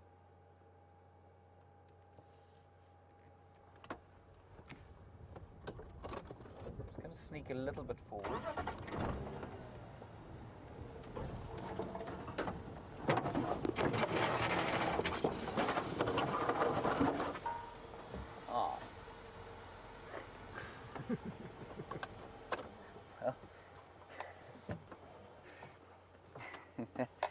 That, as they say, is the end of that. That rather loud rushing of air you heard was the right-hand front tyre of Wendy losing all air at great speed. I've driven over something sharp, and I'm afraid that's the end of the leopard sighting. So I think I'm going to have to hand you back across to Jamie. I'll just get an update and see that she's still on her vehicle and not tracking something at the moment. So we're going to go straight across to her, I'm afraid. And thank you very much for bearing with us. It was a wonderful sighting, and I will see you a little bit later, hopefully once we're mobile.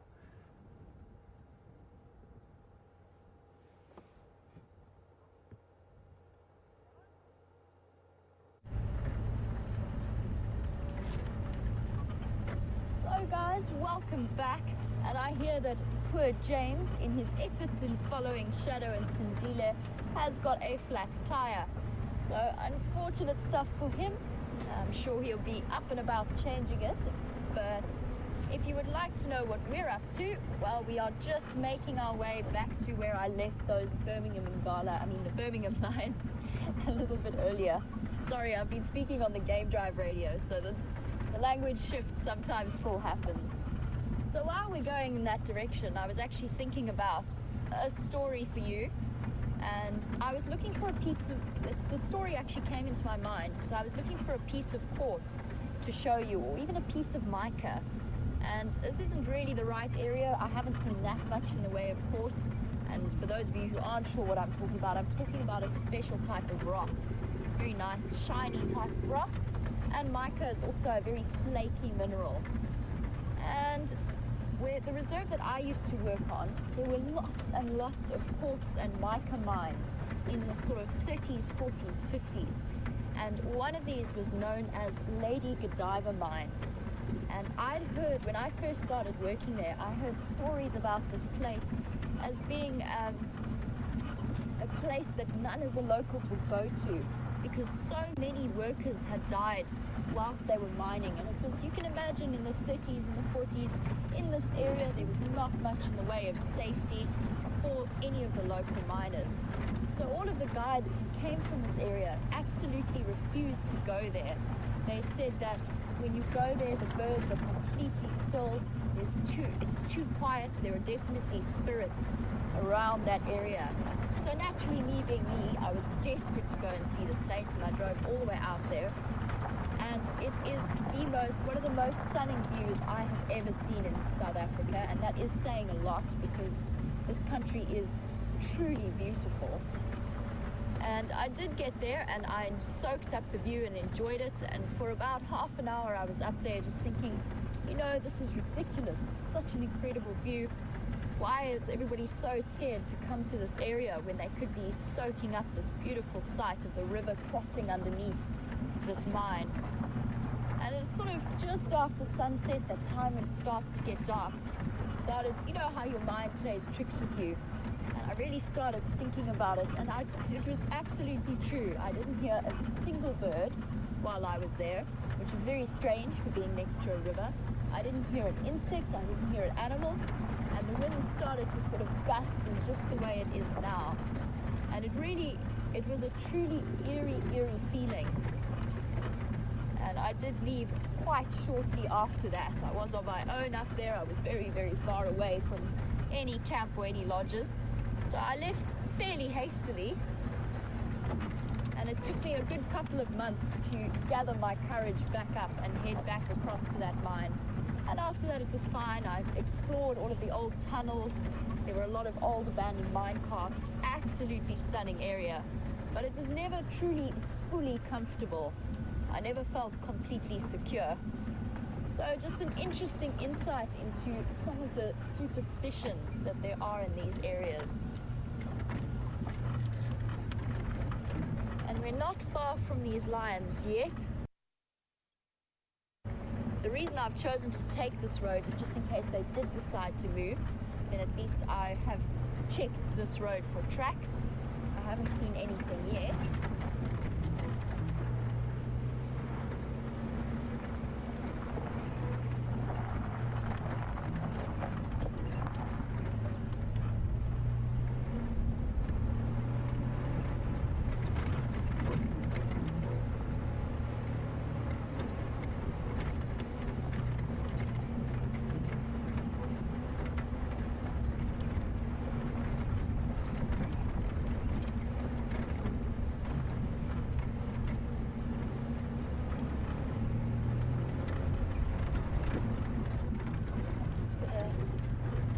Up a little bit because there certainly aren't any tracks here.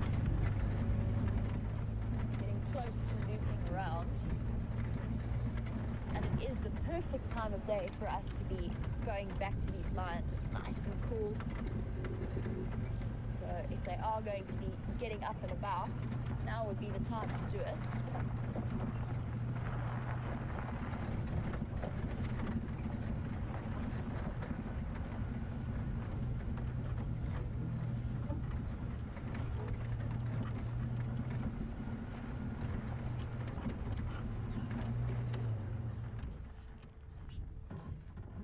Sorry guys, I'm just stopping for a second. I thought I heard some alarm calls.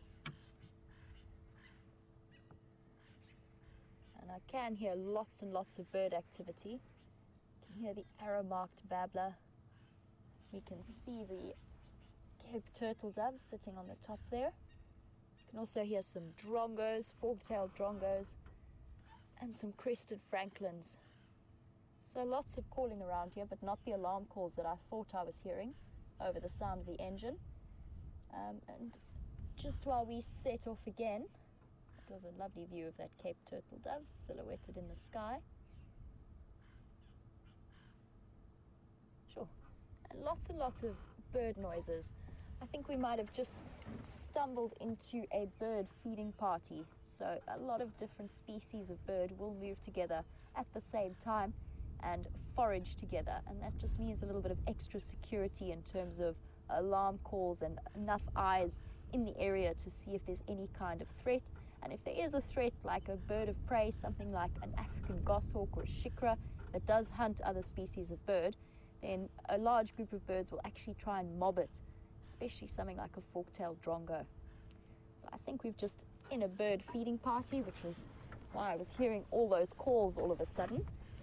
I don't think it's in response to anything moving about. I just wanted to be extra secure since we are in the area where the Birminghams were. So I want to make sure that if they have moved off, we don't miss them. And since we are making our way back towards those Birminghams, and after such an incredibly exciting morning, with the Birminghams chasing the Matimbas and the Matimbas chasing the Birminghams. Sandy in Palm Springs would like to know, Palm City. Palm Springs? Palm City? Either way, Sandy would like to know if anybody saw the Styx Pride with the young cubs. And the reason that there is such concern about that is that the cubs are very, very young. And if the Birminghams do start to push the Matimbas away from their areas and away from their prides, those Styx cubs are under serious threat. So Sandy from Palm City got it right this time. Sandy, I didn't hear any report of the Styx with the cubs. I will double check with the other guides when we see them. As far as I know, they were not the Styx females that were on the buffalo kill with the Matimba males. Now, my prediction would be that those particular Styx females with the young cubs would move as far south as possible away from the Birminghams during all of that drama that was happening. So that would be my guess.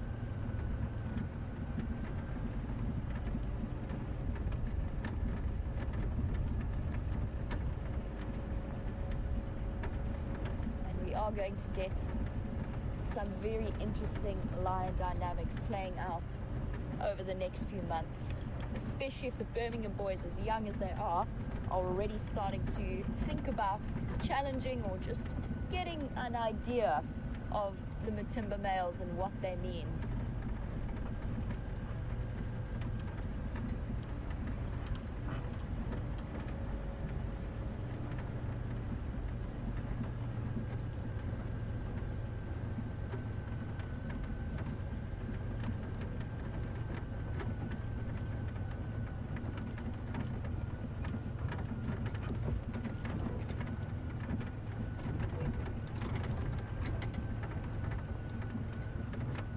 Over the last few days, we did actually see one of the other Styx females mating with one of the Matimba males. And David from the UK, presumably in response to all of the shifting in dynamics, David would like to know what would happen if a male lion sort of found his particular female, in this case his mistress, or one of the females of the prides that he controls. What would happen if he found that female mating with another male? Apart from chasing away that other male, would he then take action against the female? And the answer, David, is probably that he would chase the other male away if he was able to, and then immediately take over mating with that particular female. Now, we've been talking about it a lot with over the last few days with those mating pair of lions. It does take the female a couple of days and quite a few mating sessions for her to ovulate and actually ensure conception occurs. So that male lion would then just take over the mating process and then would work on the assumption that the cubs are in fact his. So that would be my theory as to what would happen. I don't think there'd be any repercussions for that female, but great question, David. Thank you for that. And as always, welcome to you all on the Sunset Safari. It's great to have you here. And we are just approaching where I last left the Birmingham Boys.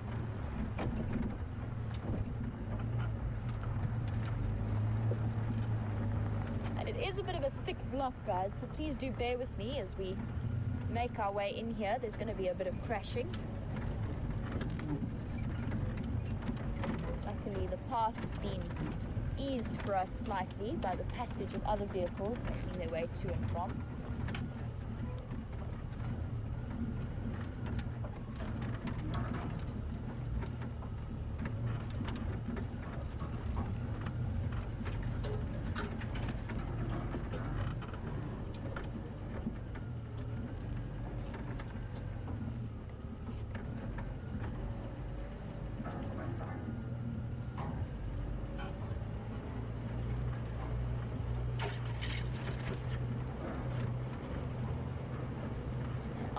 Quite far into this block, and I am just imagining while I'm driving through here the interesting sighting you all must have enjoyed on the sunrise safari with Brent.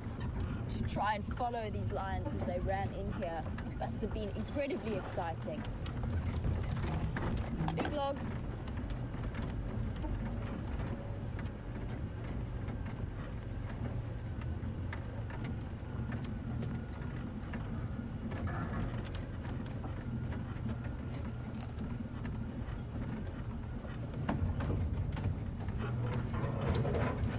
And they are still here. I definitely see a leg. And I do just need to hop onto the game drive radio just to let the guys know they are asking about them.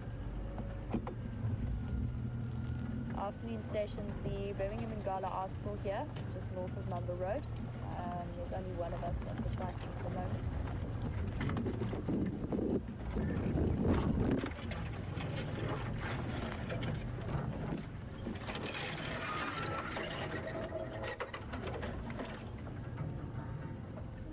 Okay, copy. I'll keep you updated.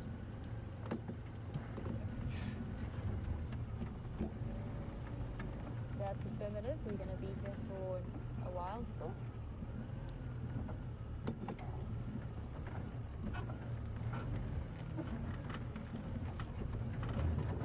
Let's see if we can get a good view. They do seem to have moved slightly. Just so before I go and get quite a good visual of this male in front of us, although he is being very, very coy at the moment. Very cute, lying on his back. Paws in the air. I will get us a better visual, but there's a reason that I've stopped here. And that's just because I know that you guys would love to be able to see all 5 of them. And it is going to be a little bit tricky in this block. The visual might not be great. So I just wanted to point out the furthest one away, which is off to my right there. I don't know if you can get him there, Brian. Thank you. So we've got one there, lying off in the distance. And you can see how very, very thick this block is.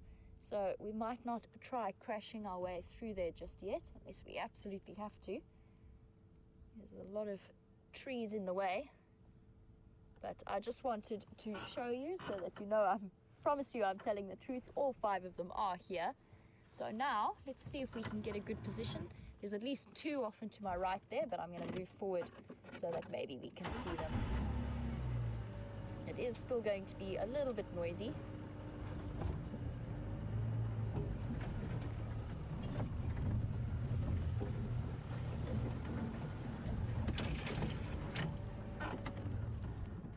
Is that okay, Brian? Thank you. Here we go. Here's our beautiful boy.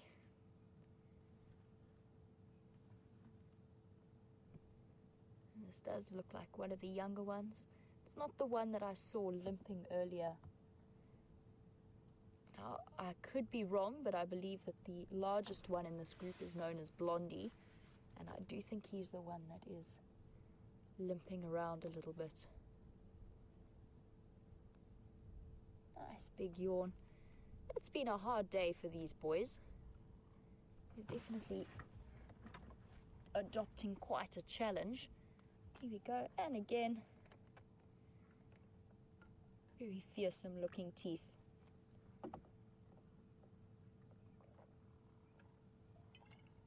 Just grabbing a quick drink.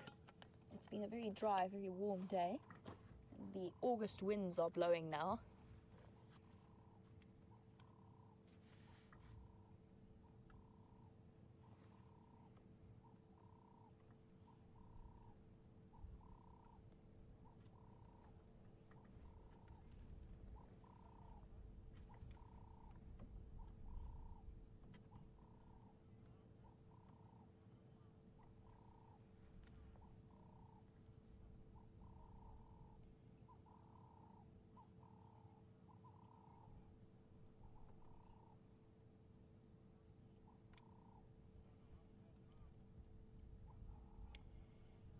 So this morning was an incredibly exciting sighting, And for those of you who might have missed it, I'm just going to recap. The Birminghams encountered the dominant male coalition in this area, which consists of two big male lions known as the Matimba males, and they are about 8 or 9 years old, I think possibly even close to 10. Very, very large lions and in prime condition, who are dominant in this area and generally are seen associating and breeding with two different prides of females. And this coalition that we're looking at the moment is of 5 boys, 5 male lions, but they are much, much younger, somewhere in the region of between 4 and 5 years old. And Tina would like to make the point that they are still very young, and surely it is a bit early to be making the assumption that a pride takeover is happening. And Tina, I absolutely agree with the points that you made. In fact, I think that these two groups of lions, as you said, might just have crossed paths, bumped into each other, and the Birminghams got a bit of a fright and dashed off. In my opinion, and this of course is just my personal opinion, and it will have to just keep watching them over the course of the next few months to really properly know, but I think that these lions are too young to be attempting any kind of takeover at the moment. They are starting to explore the general area and just get an idea of where they can start moving into territorially. And they are getting big now. In the next 2 years, they are definitely potentially a serious threat to a lot of the male lion coalitions in the area, especially some of the aging ones like the Matimbas. But I think what happened today was just that the Birminghams were exploring a little bit, pushing the boundaries of their area, and they bumped into the Matimbas. And the resulting excitement, which was very suspenseful and very, very interesting to watch this morning, was probably just a result of the Matimbas got a surprise, weren't sure what they were faced with, so they ran away, then decided, no, this is absolutely not acceptable, turned around and chased the Birmingham Boys away. And once they got further enough from the buffalo kill that the Matimbas were on, they both turned and went back to that kill. And I think they were probably both very hungry. In my opinion, neither of them had eaten in a couple of days. I know for sure that Hairy Belly hadn't, because he was busy mating with that Styx female. So they were probably very hungry. And it's important to remember that lions' territorial boundaries, it's not a fixed line. It's malleable, depending, they have sort of home ranges where they live and they move about in and they are familiar with, and then they might also push the boundaries of their territory. Their territory depends on where they are at the time.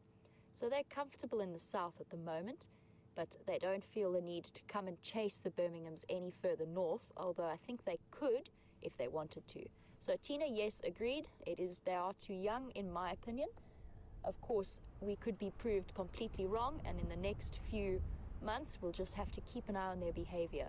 They could decide to go right up north into the Manyuleti and establish their territory there. Hello, gorgeous. Isn't he absolutely beautiful? They are going to be absolutely breathtaking lions when they are big.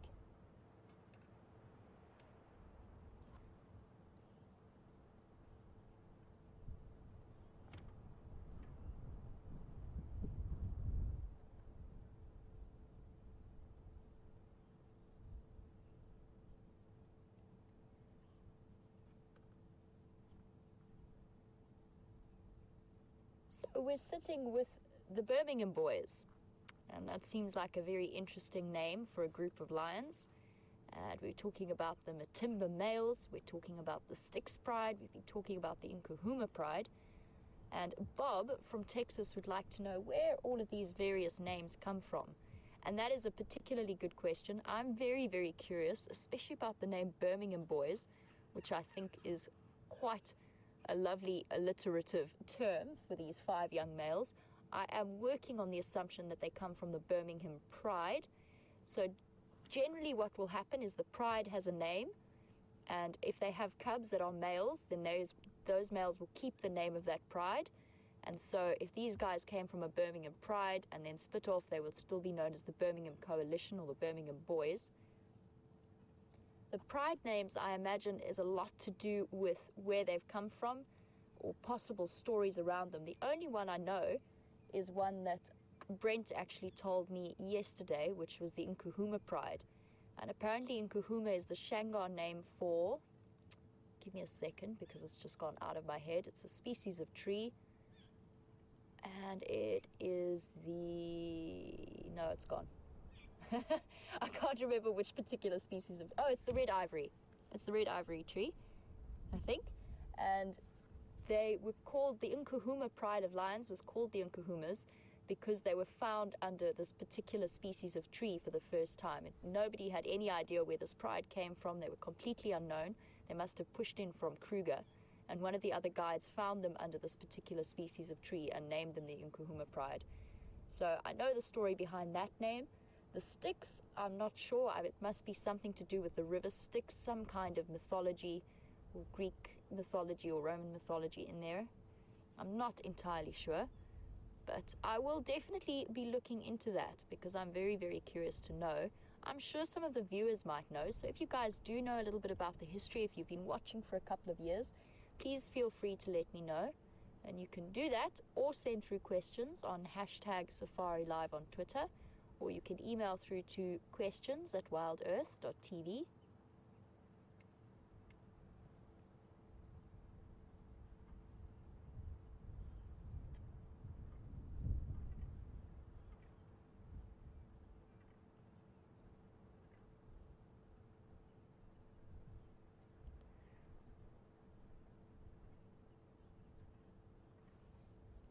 Okay, so apparently the tree that I remembered wasn't the tree. It is a brown ivory.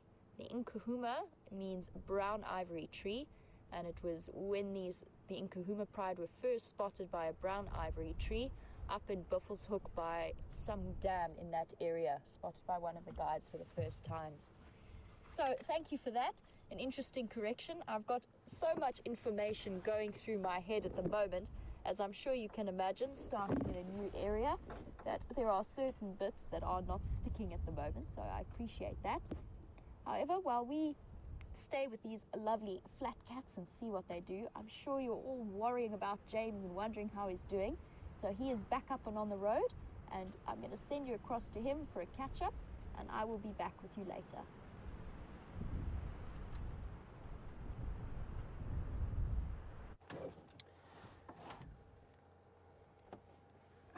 Hello everybody, that is the magnificent African sun about to set, and this is a latex glove about which I'm surrounding my fingers because I think this might be a first for internet television. It's certainly a first for WildEarth. I will shortly be getting out of the car to go and fetch Sindile's poo. This is a necessary part of the research that is done around here. I'm just going to find the one that I've written on. No, neither of those two. Here he is. Right. Now, clearly I do not wish to touch Sindile's dung, hence the glove. And I will take this toothpick and place a little bit into this vial, which will then be a vial. Yes, good. Well done, John Ray. Right, here we go. I'd like to call this act Poo in the Setting Sun.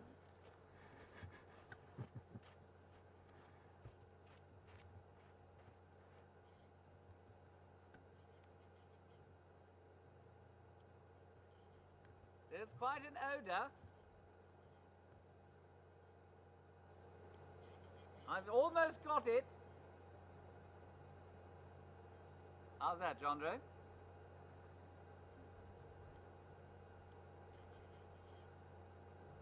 Right. I think we'll leave the toothpick inside.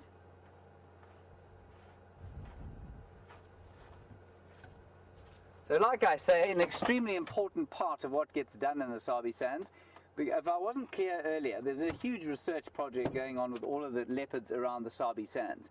And the reason for that is that all the lodges around here and all the private owners see leopard a lot, and they see different individuals a lot, and just like you guys are all familiar, or a lot of you are very familiar with the different individuals around here, because we know who's who and who's where, we're able to do all sorts of research that you can't do in areas where you don't know that. So to do DNA testing on an animal, that's why we picked up this stool sample, to be able to do DNA testing on Sindile and perhaps then do it on who we think his father is. We know who his mother is, but perhaps his father isn't Tingana, perhaps his father is Mvula. We don't. It's possible because leopards do mate with more than one male often, and sometimes it's very difficult to tell. And the reason they do that is to avoid infanticide. So if we get DNA samples from all the leopards in this area, we can very nicely piece together exactly who's who, and that'll tell us a lot about leopard biology. Because at the moment, we think we've got a clear picture, but every day we see something that is surprising and unusual and just tells us something that we didn't know before about leopards, lions, and everything else that we get out here. So, Jean-Claude, was that the best piece of TV you've ever seen in your life? Tears in my eyes. Was it the first time you've ever filmed poo being picked up? No. Oh, I thought I was giving you a first. Right, on we go. Poo collection complete. And we'll probably go and try and find a nice spot to see the sun. There was just a vehicle going past us.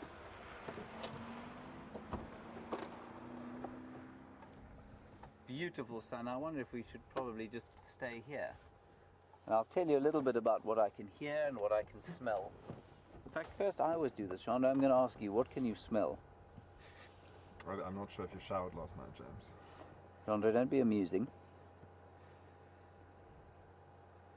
You smell smoke. Dust. A little bit of dust and smoke. There's definitely some smoke in the air, and that's why the sun is such a beautiful red colour. It's the smell of dry grass, smoke, dust. It's end of winter smell. It's the most. I love August. It's one of my favourite months.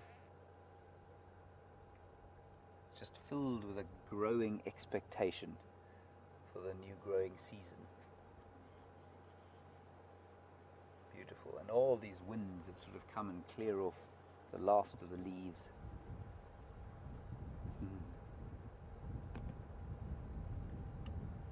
And interestingly, I heard from a friend who lives in Natal, or KwaZulu-Natal, which is down near Durban, which is on the east coast of South Africa. She saw today a yellow-billed kite. That's often one of the first birds that comes back from the migration. So we're well over the hump of winter, as it were.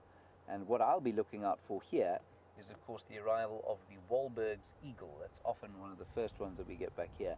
And one day soon, we're going to see the flying cross as it goes soaring across the air. They look like a flying cross. Gee, that's a beautiful sunset. I never tire of them. Every day I probably say, gee, that's a beautiful sunset. But I really do mean it. And you can see the temperature is just, well, you can't see, but from the fact that Jean-Andre is still in his full summer regalia, shorts, well, half shorts now, t-shirt, and I'm also not in my jersey yet. So it's a wonderfully balmy evening with a very pleasant breeze. And on that, I think we shall continue.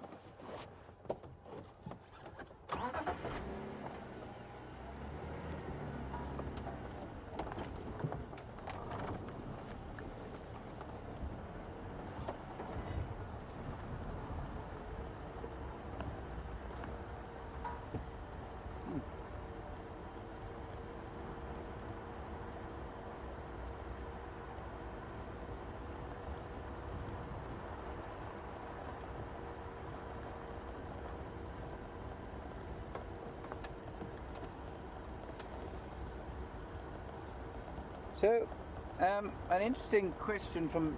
Oh, I just got to stop again. Andre, say when? Back? Yep.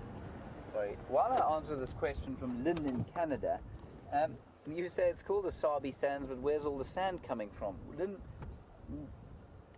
difficult to answer your question. I'm not really sure what you mean, so I'll just answer a whole lot of different sorts of questions.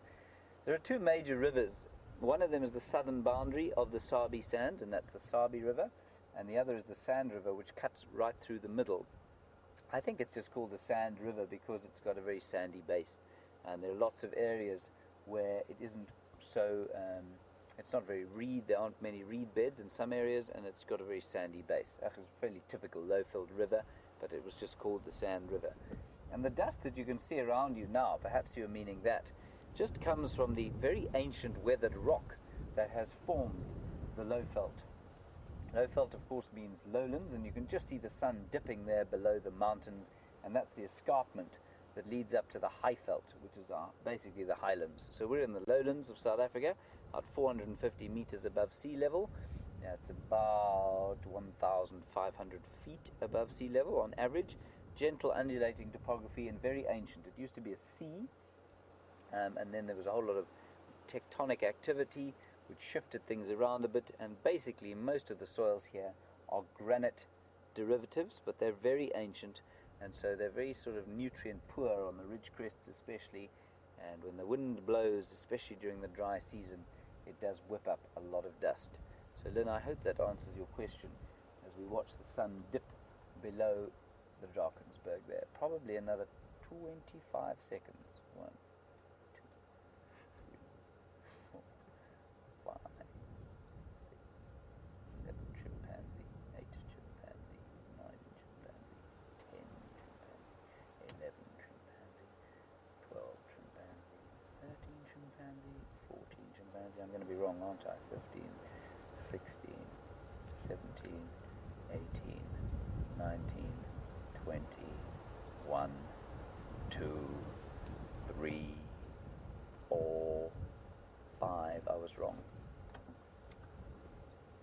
About 35 seconds. Don't you click your teeth at me, Jean-Andre. You didn't have a guess. Especially not dressed as you are, or half dressed as you are. Marvelous. Beautiful. Look at that little sliver of golden magnificence.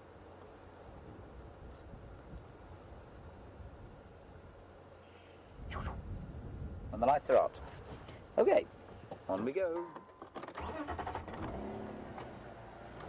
Isn't that wonderful? Beautiful.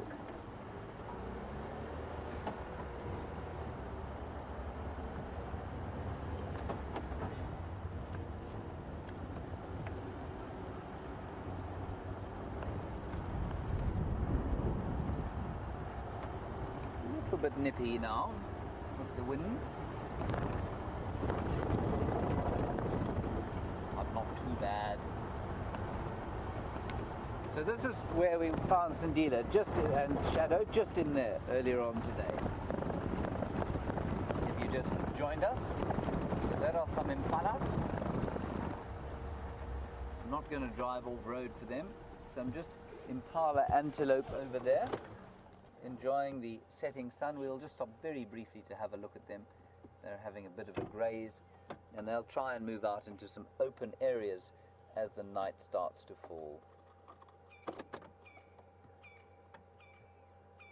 And that's a francolin you can hear.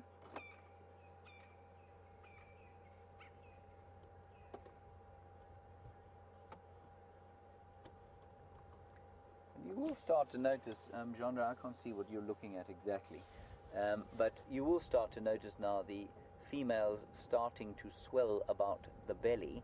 That isn't because they have been eating too much in the way of winter forage. It is, of course, because they are, Jean-Andre? Pregnant, correct. Well done.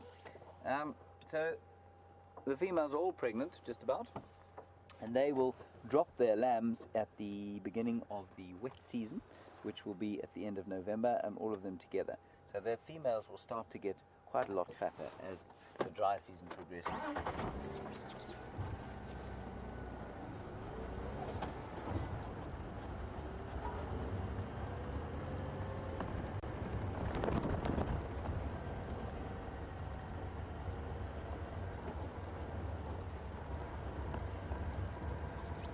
Right, while we're driving up this rather less than picturesque road where Sindile did his business earlier, we're going to pass you back to Jamie, who's still with the Birminghams, and I think she's found the other half of them, so we'll see you just now.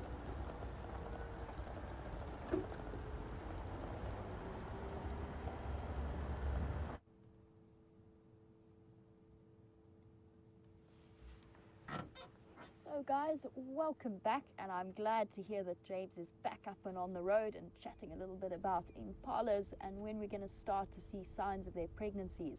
So while you were with him, Brian and I were making our way through quite an impressively thick block to try and find the best possible position, and I think that we have actually found it. So we've got at least exactly four of the Birmingham Boys. I can count to four. We've got four of the Birmingham Boys off to the left of us here. One of them decided he was quite happy to be right next to the vehicle, which is nice to see. There he is there, completely relaxed and very, very chilled out. I think that might have been the boy that we were looking at earlier who got up and moved just as we were repositioning. And then we've got the other three looking very, very contented just up and to the left. Here you can see. And these boys have got a good start for the tough life ahead of them. With there being 5 of them, they definitely have a far better chance of succeeding over the next few years in terms of getting a territory and mating opportunities.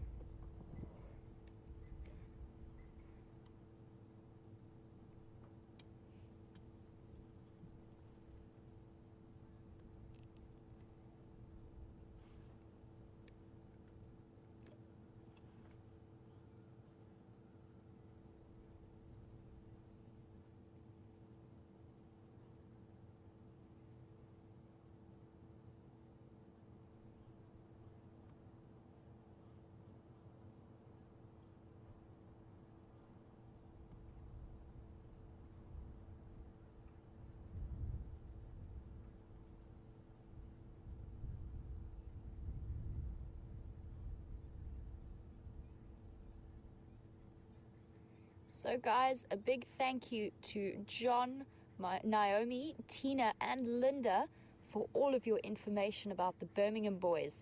So apparently these boys used to be part of a very, very large pride of lions that was first reported to be seen on Tinswalu, and they were known as the Birmingham Pride, related to a couple of other prides in the area, and a very large pride of something in the region of 22 lions. And these 5 young males were part of that particular pride. And obviously now that they've reached the age of independence and maturity, they've branched out and covered quite a distance. I'd have to double check my map to see how far it is from their original natal home range. But they are now off on their own and clearly doing quite well for themselves. And I have heard stories about these 5 being spectacular buffalo hunters, apparently killing 3 buffalo in 3 days or something like that. Was that right, Brian? Yep. Yep. So very, very impressive. And clearly size and numbers has helped them out a great deal. We have to wonder about Junior, and hopefully he manages to encounter some other nomadic males in his travels once he does become independent from the Nkahuma Pride, and hopefully he hooks up with a couple of big males who can help sort him out for his future.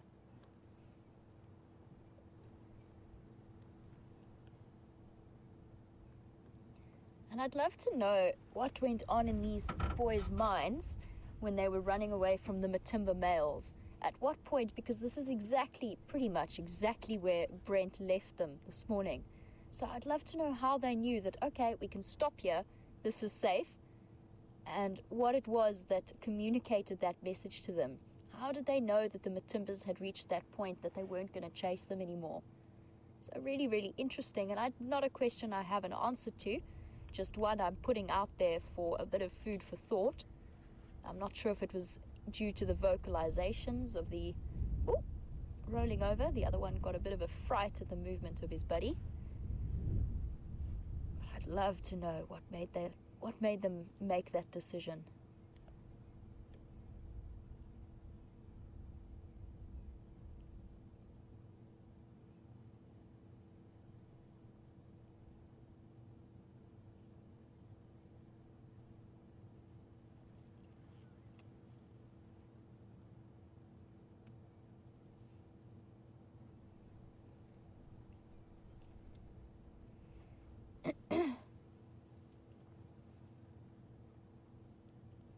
So this morning, as they were racing away from the Matimbas, I was sitting desperately waiting for Jigga to be back up and running, and sitting listening to the various vocalizations of both the Birmingham Boys and the Matimba males.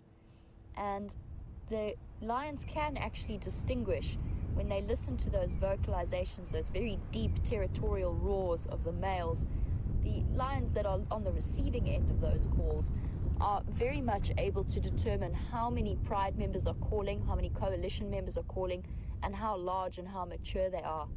So that would definitely have played a role in terms of the intimidation factor for these Birmingham Boys. And the Matimba males, although they are possibly nearing the end of their reign, they are still very much a force to be reckoned with. And you can never completely discount the years and years of experience that they would have had over the Birmingham Boys. And in terms of size, they are also much, much larger and stronger, and much more practice in fighting off marauding males. So, interesting times. Still curious to know if they heard in those Matimba vocalizations a sort of lessening in intent from the Matimbas to chase any further, and that's how they knew that they could lie down here and stop and relax for the rest of the day.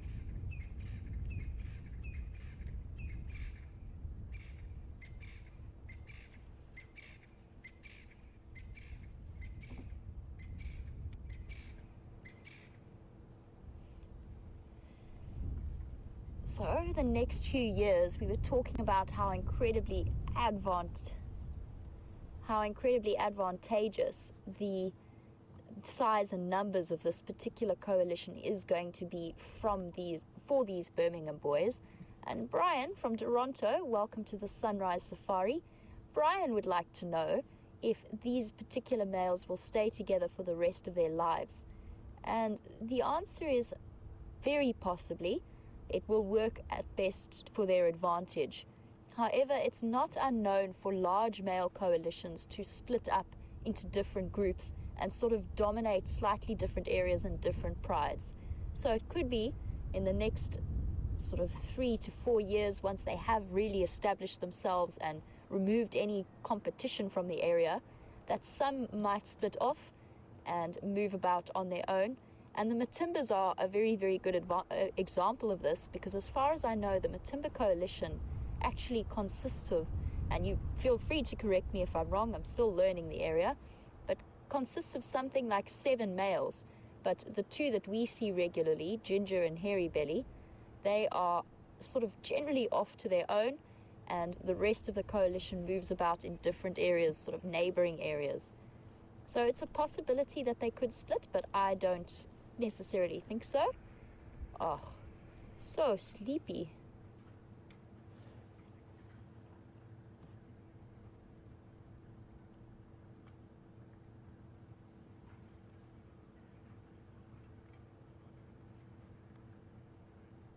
And it's always fun to watch lions as they get up and move around. They generally don't go very far. They just seem to be tired of contact. This male in particular, he just got up and moved away from his brothers, and they just get tired of, I think, the physical temperature of lying together in such a packed group of lions. I think they just get a bit too hot, and they move off to where it's a bit cooler and they can get some of the breeze. So I think that's what he's just done, because he's only moved a couple of meters and then flopped down again, as you can see.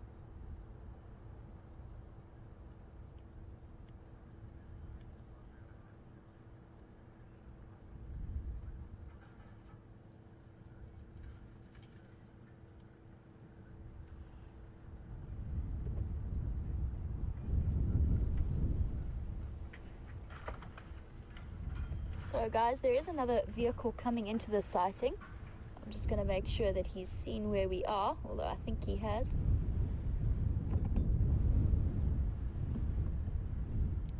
Yeah, that's affirmative. That might be your best option for a good visual. They are all flat here, but the block is quite thick. I'm not sure if you can see another way in. Sorry guys, I'm just guiding the other guide in to see if he can get a good visual. As I mentioned, it was a bit of a struggle for me to get in. It was a bit of a tricky one for me to get in here, and I am a slightly smaller vehicle, so it might be that he is struggling. So I'm just going to let him know. Yeah, Mike, I would pull out for you, but I don't think your mover would be able to get into where we are here.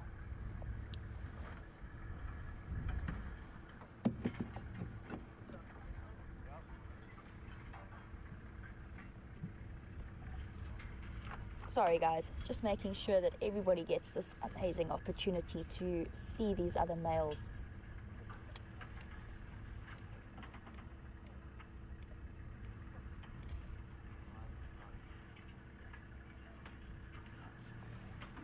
So we did have a question a little bit earlier from Casey in New York about why Junior wouldn't go off and join the Matimba Coalition when he is mature enough to start moving about on his own. And we were just discussing, that comes into the discussion we were having about, I really hope that he finds a nice group of nomadic males, since he doesn't have any litter mates to move about with. And Casey, the reason that he won't do that is his fathers will not accept him for a start. They will start to be more and more aggressive towards him as time goes on. But also genetically, that is not what lions are programmed to do. So if he's stuck with the Matimba Coalition, they are his fathers, and it would mean that he is moving about and possibly then mating with the Nkahuma pride, who he's very closely related to. So either his sisters, his half-sisters, his mothers, or his aunts. And that is definitely something that lion genetics, or at least lion behavior, has evolved in terms of keeping the genetics a little bit fresher. And there is going to be a little bit of crashing and banging as this other vehicle makes its way in.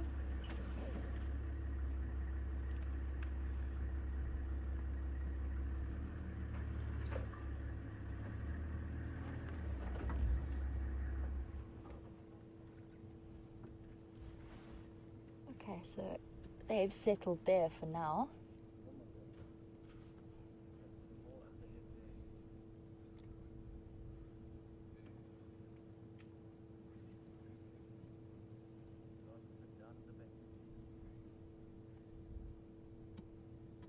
And still very, very relaxed looking lions.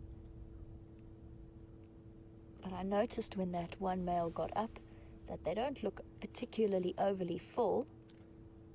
So I wouldn't be surprised if this wind keeps up, and it is still gusting slightly. If this wind keeps up, then it could be a really good night for them to go out and about hunting.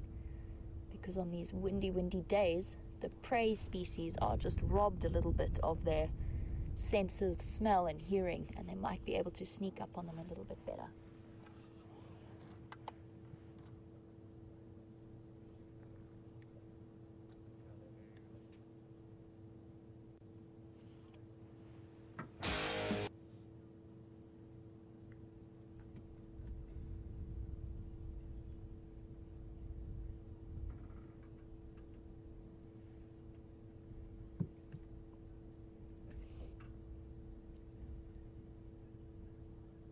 So we were chatting a little bit about the coalition dynamics and whether big groups like this will stay together or split up. And Karen from New York would like to know what would happen if the Matimba males were then chased off by these Birmingham Boys or by another incoming coalition. Would they go and rejoin their original coalition, or would they become nomadic males? And that's quite a difficult question to answer, and it's one that I think for me would be supposition. There is always the possibility that they could go and rejoin their original coalition. However, I think that the chances of the Matimba males at the age that they are, if a big dominant coalition does come in, the chances of them actually surviving that particular conflict are actually quite small. I wouldn't be surprised if they fought to the death. They are reaching the end of their prime in terms of their life. But it is possible, and it's not unheard of, for old male lions to survive something like that, and to struggle a little bit through that kind of situation. So possible, I think they could rejoin their coalition members.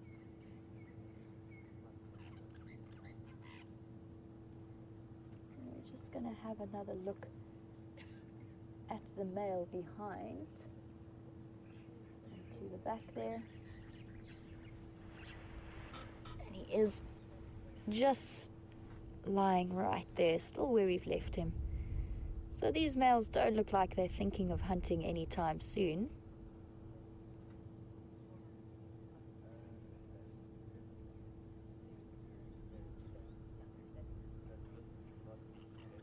I'm just shifting around slightly. I've definitely had too much coffee today. Can't hold the spotlight still. I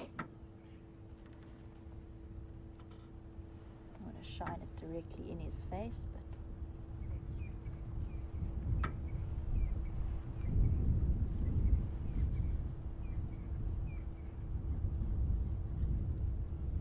looking very, very peaceful.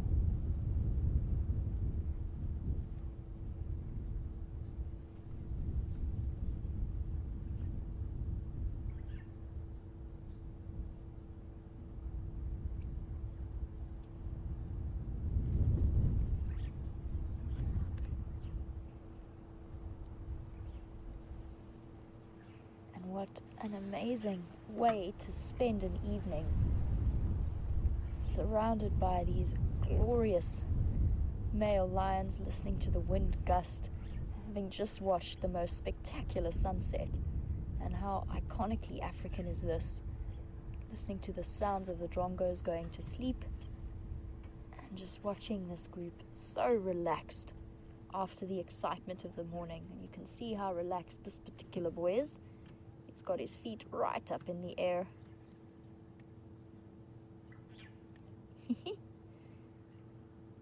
Very, very comfortable.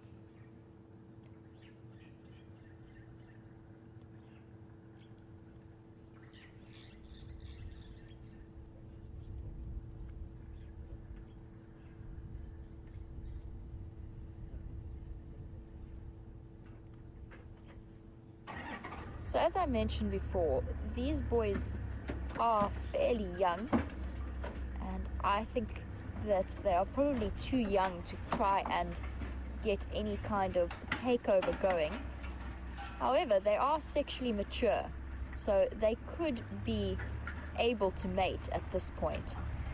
And what I have read about is that female lionesses, so the lionesses of a pride, if the dominant males are not nearby and there's another group around, they will mate with them just to give their cubs the greatest opportunities of surviving.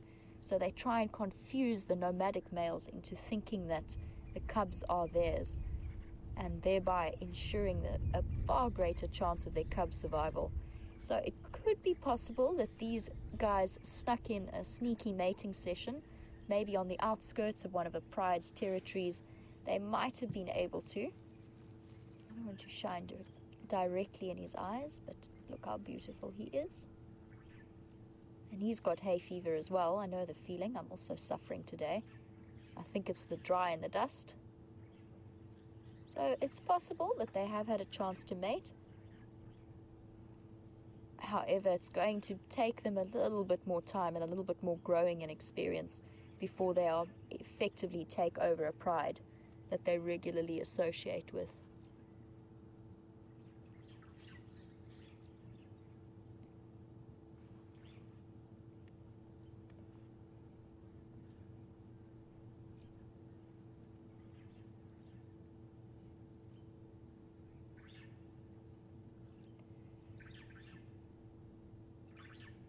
So, Mauritia, welcome to the Sunset Safari as it draws slowly to a close. And Mauritia would like to know whereabouts we are sitting with these Birmingham boys.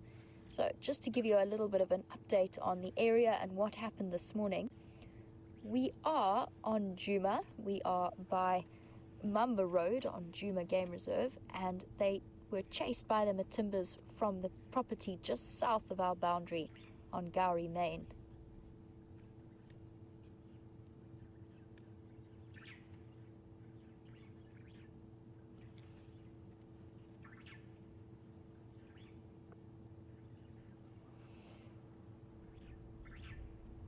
So guys, these lions are not going to be up to too much for the moment, and I'm sure you're curious about what James has been doing while we've been here.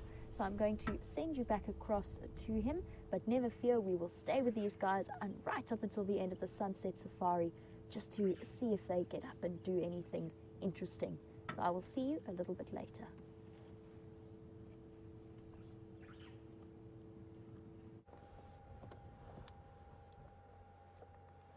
Hello everybody, welcome back to young Wendy, who's lost a foot today. Of course, thankfully we were carrying a spare one.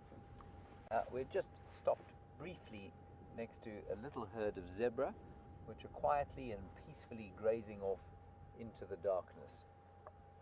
And hopefully they will spend the night unmolested by lions, and there are a lot of them around, of course. We've had the Birmingham Boys. I'm not sure they're so much boys anymore as they are men, but the Birmingham fellows, whatever they are, chasing around the Matimbas. And I don't know what Jamie told you today, and perhaps you were around or perhaps you weren't, but the Birmingham coalition of 5 young males we found this morning chasing towards the Matimbas, who were roaring their heads off down south in Chitwa Chitwa. All 5 of them walked in there macho, big and strong. And as they came close to the two Matimbas got wind of them and just chased them straight back out of Chitwa Chitwa. There was no ways that they were going to relegate any of their authority to the 5 young bucks just yet. And it just goes to show the exceptional value of experience in holding a territory when your territory happens to be under threat from some young bucks who perhaps look pretty good, but they don't have the gnarled and necessary experience to be able to take over a territory. Then this afternoon, a spectacular time with Sindile and Shadow. Shadow, of course, the wonderful leopardess who wanders around the Triple M break where we were today between Arathusa and Juma, and her magnificent little son Sindile. And that was just wonderful. We had them eating, and initially, unfortunately, you came live just a little bit late.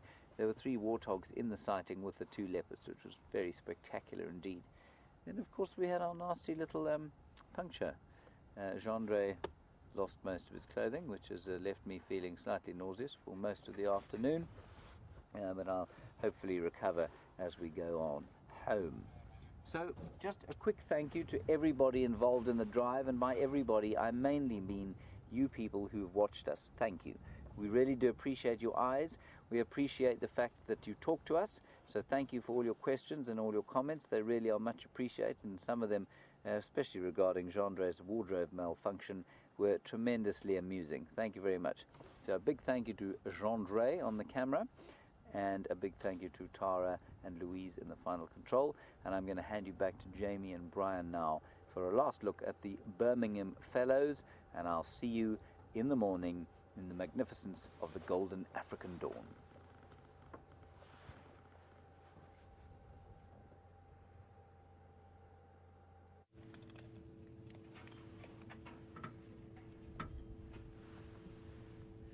So guys, welcome back, and as you can see, not much has changed. I think that 1 foot on the left there might have moved a fraction of a centimeter forwards or backwards, but other than that, there's been absolutely 0 movement from these boys.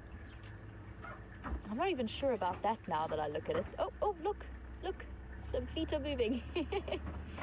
Other than that, these boys have obviously had an exhausting time of things, whether it was the exertions of last night or early this morning, I'm not sure, but they are definitely taking this day to recover from all of their drama. And I am going to just try and rest the spotlight on the seat because my coffee shakes are not helping matters. Sorry, Brian.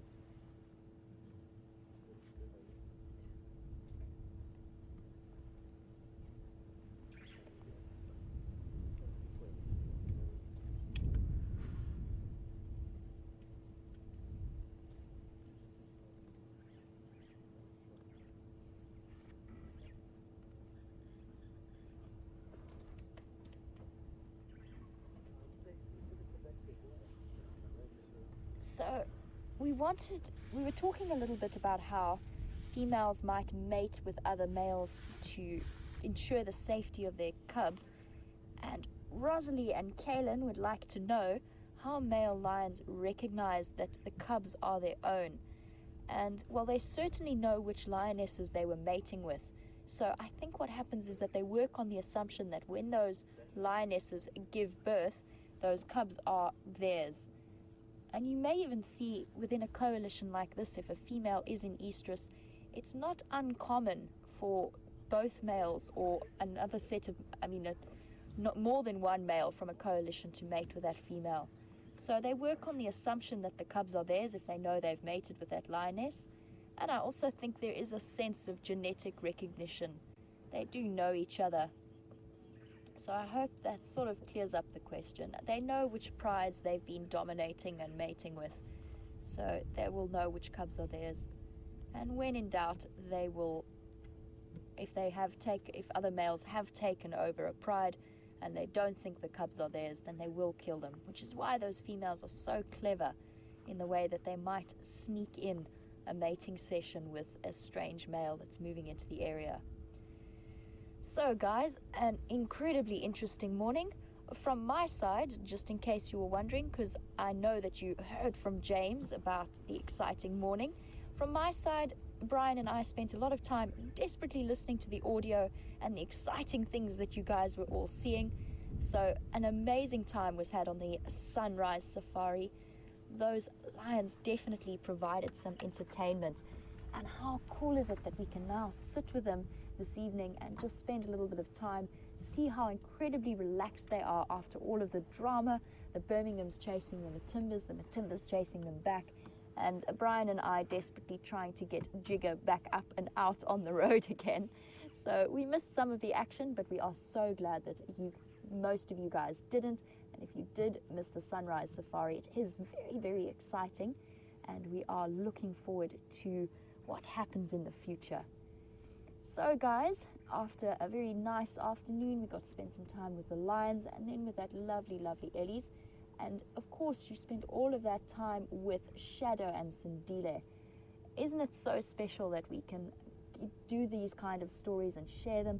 And we can also know that over the next few months, we're going to be monitoring and updating you all as to what's happening with these Birmingham boys and the Matimbas and the Nkuhumas and the Sticks.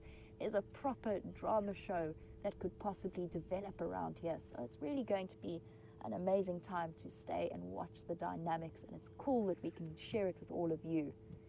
So guys, a big thank you to Brian, who shared this morning with me as we dashed around trying to get the vehicle fixed and then moved out for our 2-minute cameo right at the end. And of course for his great camera work and company this afternoon on the back of a now functioning Jigger. Thank you to Tara and Lewin FC, and for Alex and Eugene, at least for sorting out Jigger and getting us back on the road, our tech geniuses.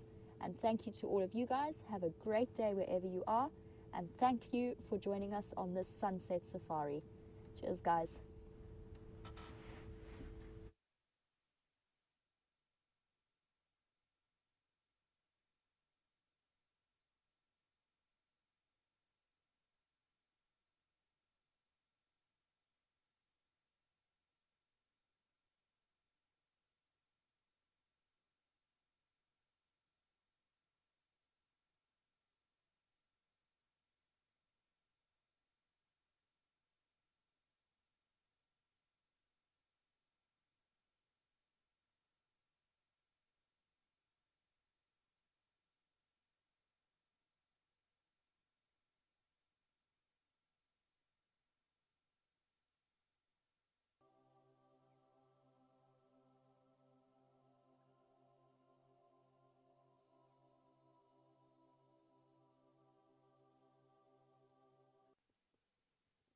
Okay, copy. Thanks very much.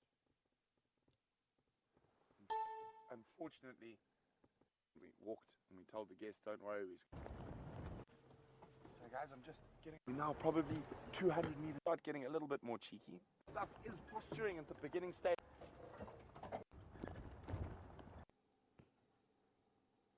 A lot of animals through this area. Trying to see if they're called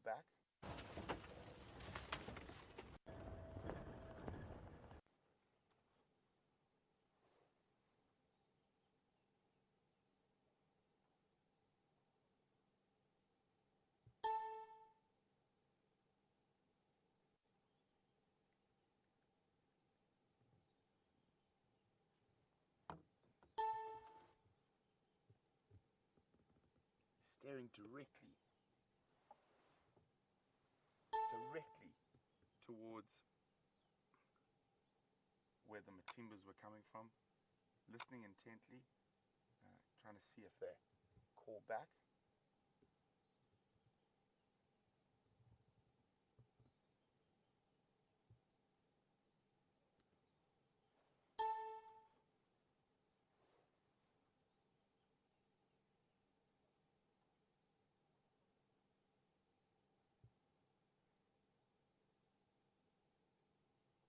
Just listening carefully now. See if we can hear where the Matimbas might be.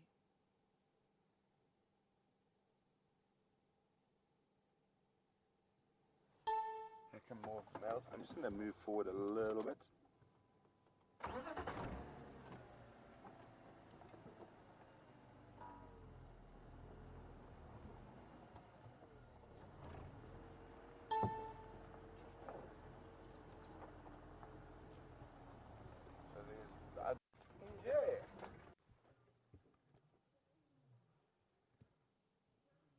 Sounds like the Matimbas have crossed into Juma as well, but we're going to stick with the bird. Stuff is posturing at the beginning stages of these pride takeovers.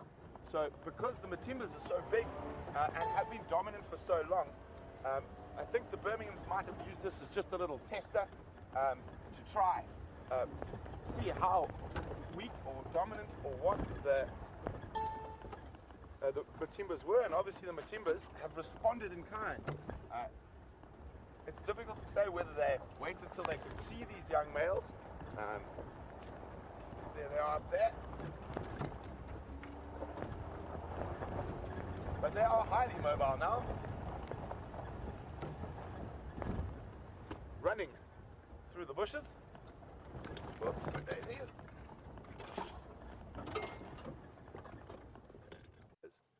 I think if they happen to catch a single Matimba by itself, to try see how weak or dominant or what the Matimbas were, and obviously the Matimbas have responded in kind. It's difficult to say whether they waited until they could see these young males. For us, because we don't know exactly what happened down there.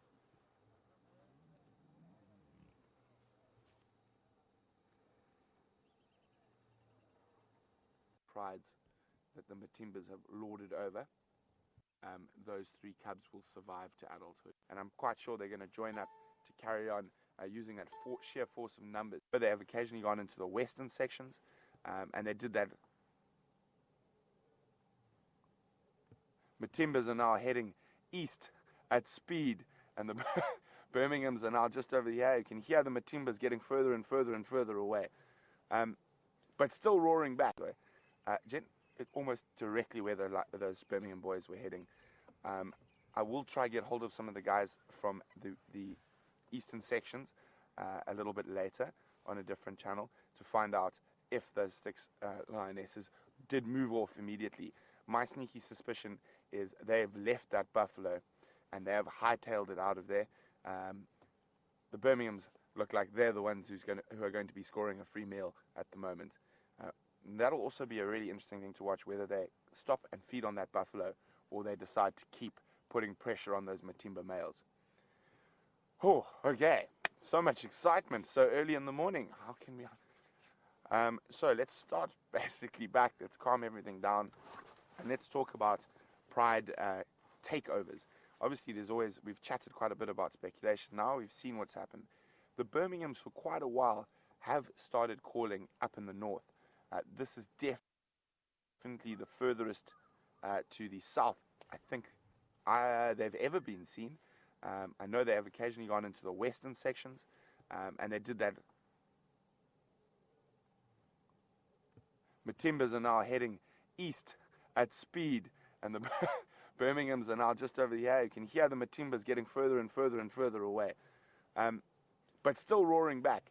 So basically what they're doing there is they're trying to sort of pretend they're still big and strong, and they're trying to intimidate those young males by vocalization, and obviously it does not seem to be working at the moment. It'll be very interesting to find out whether those male lions do stop at that buffalo carcass or continue to push the Matimbas.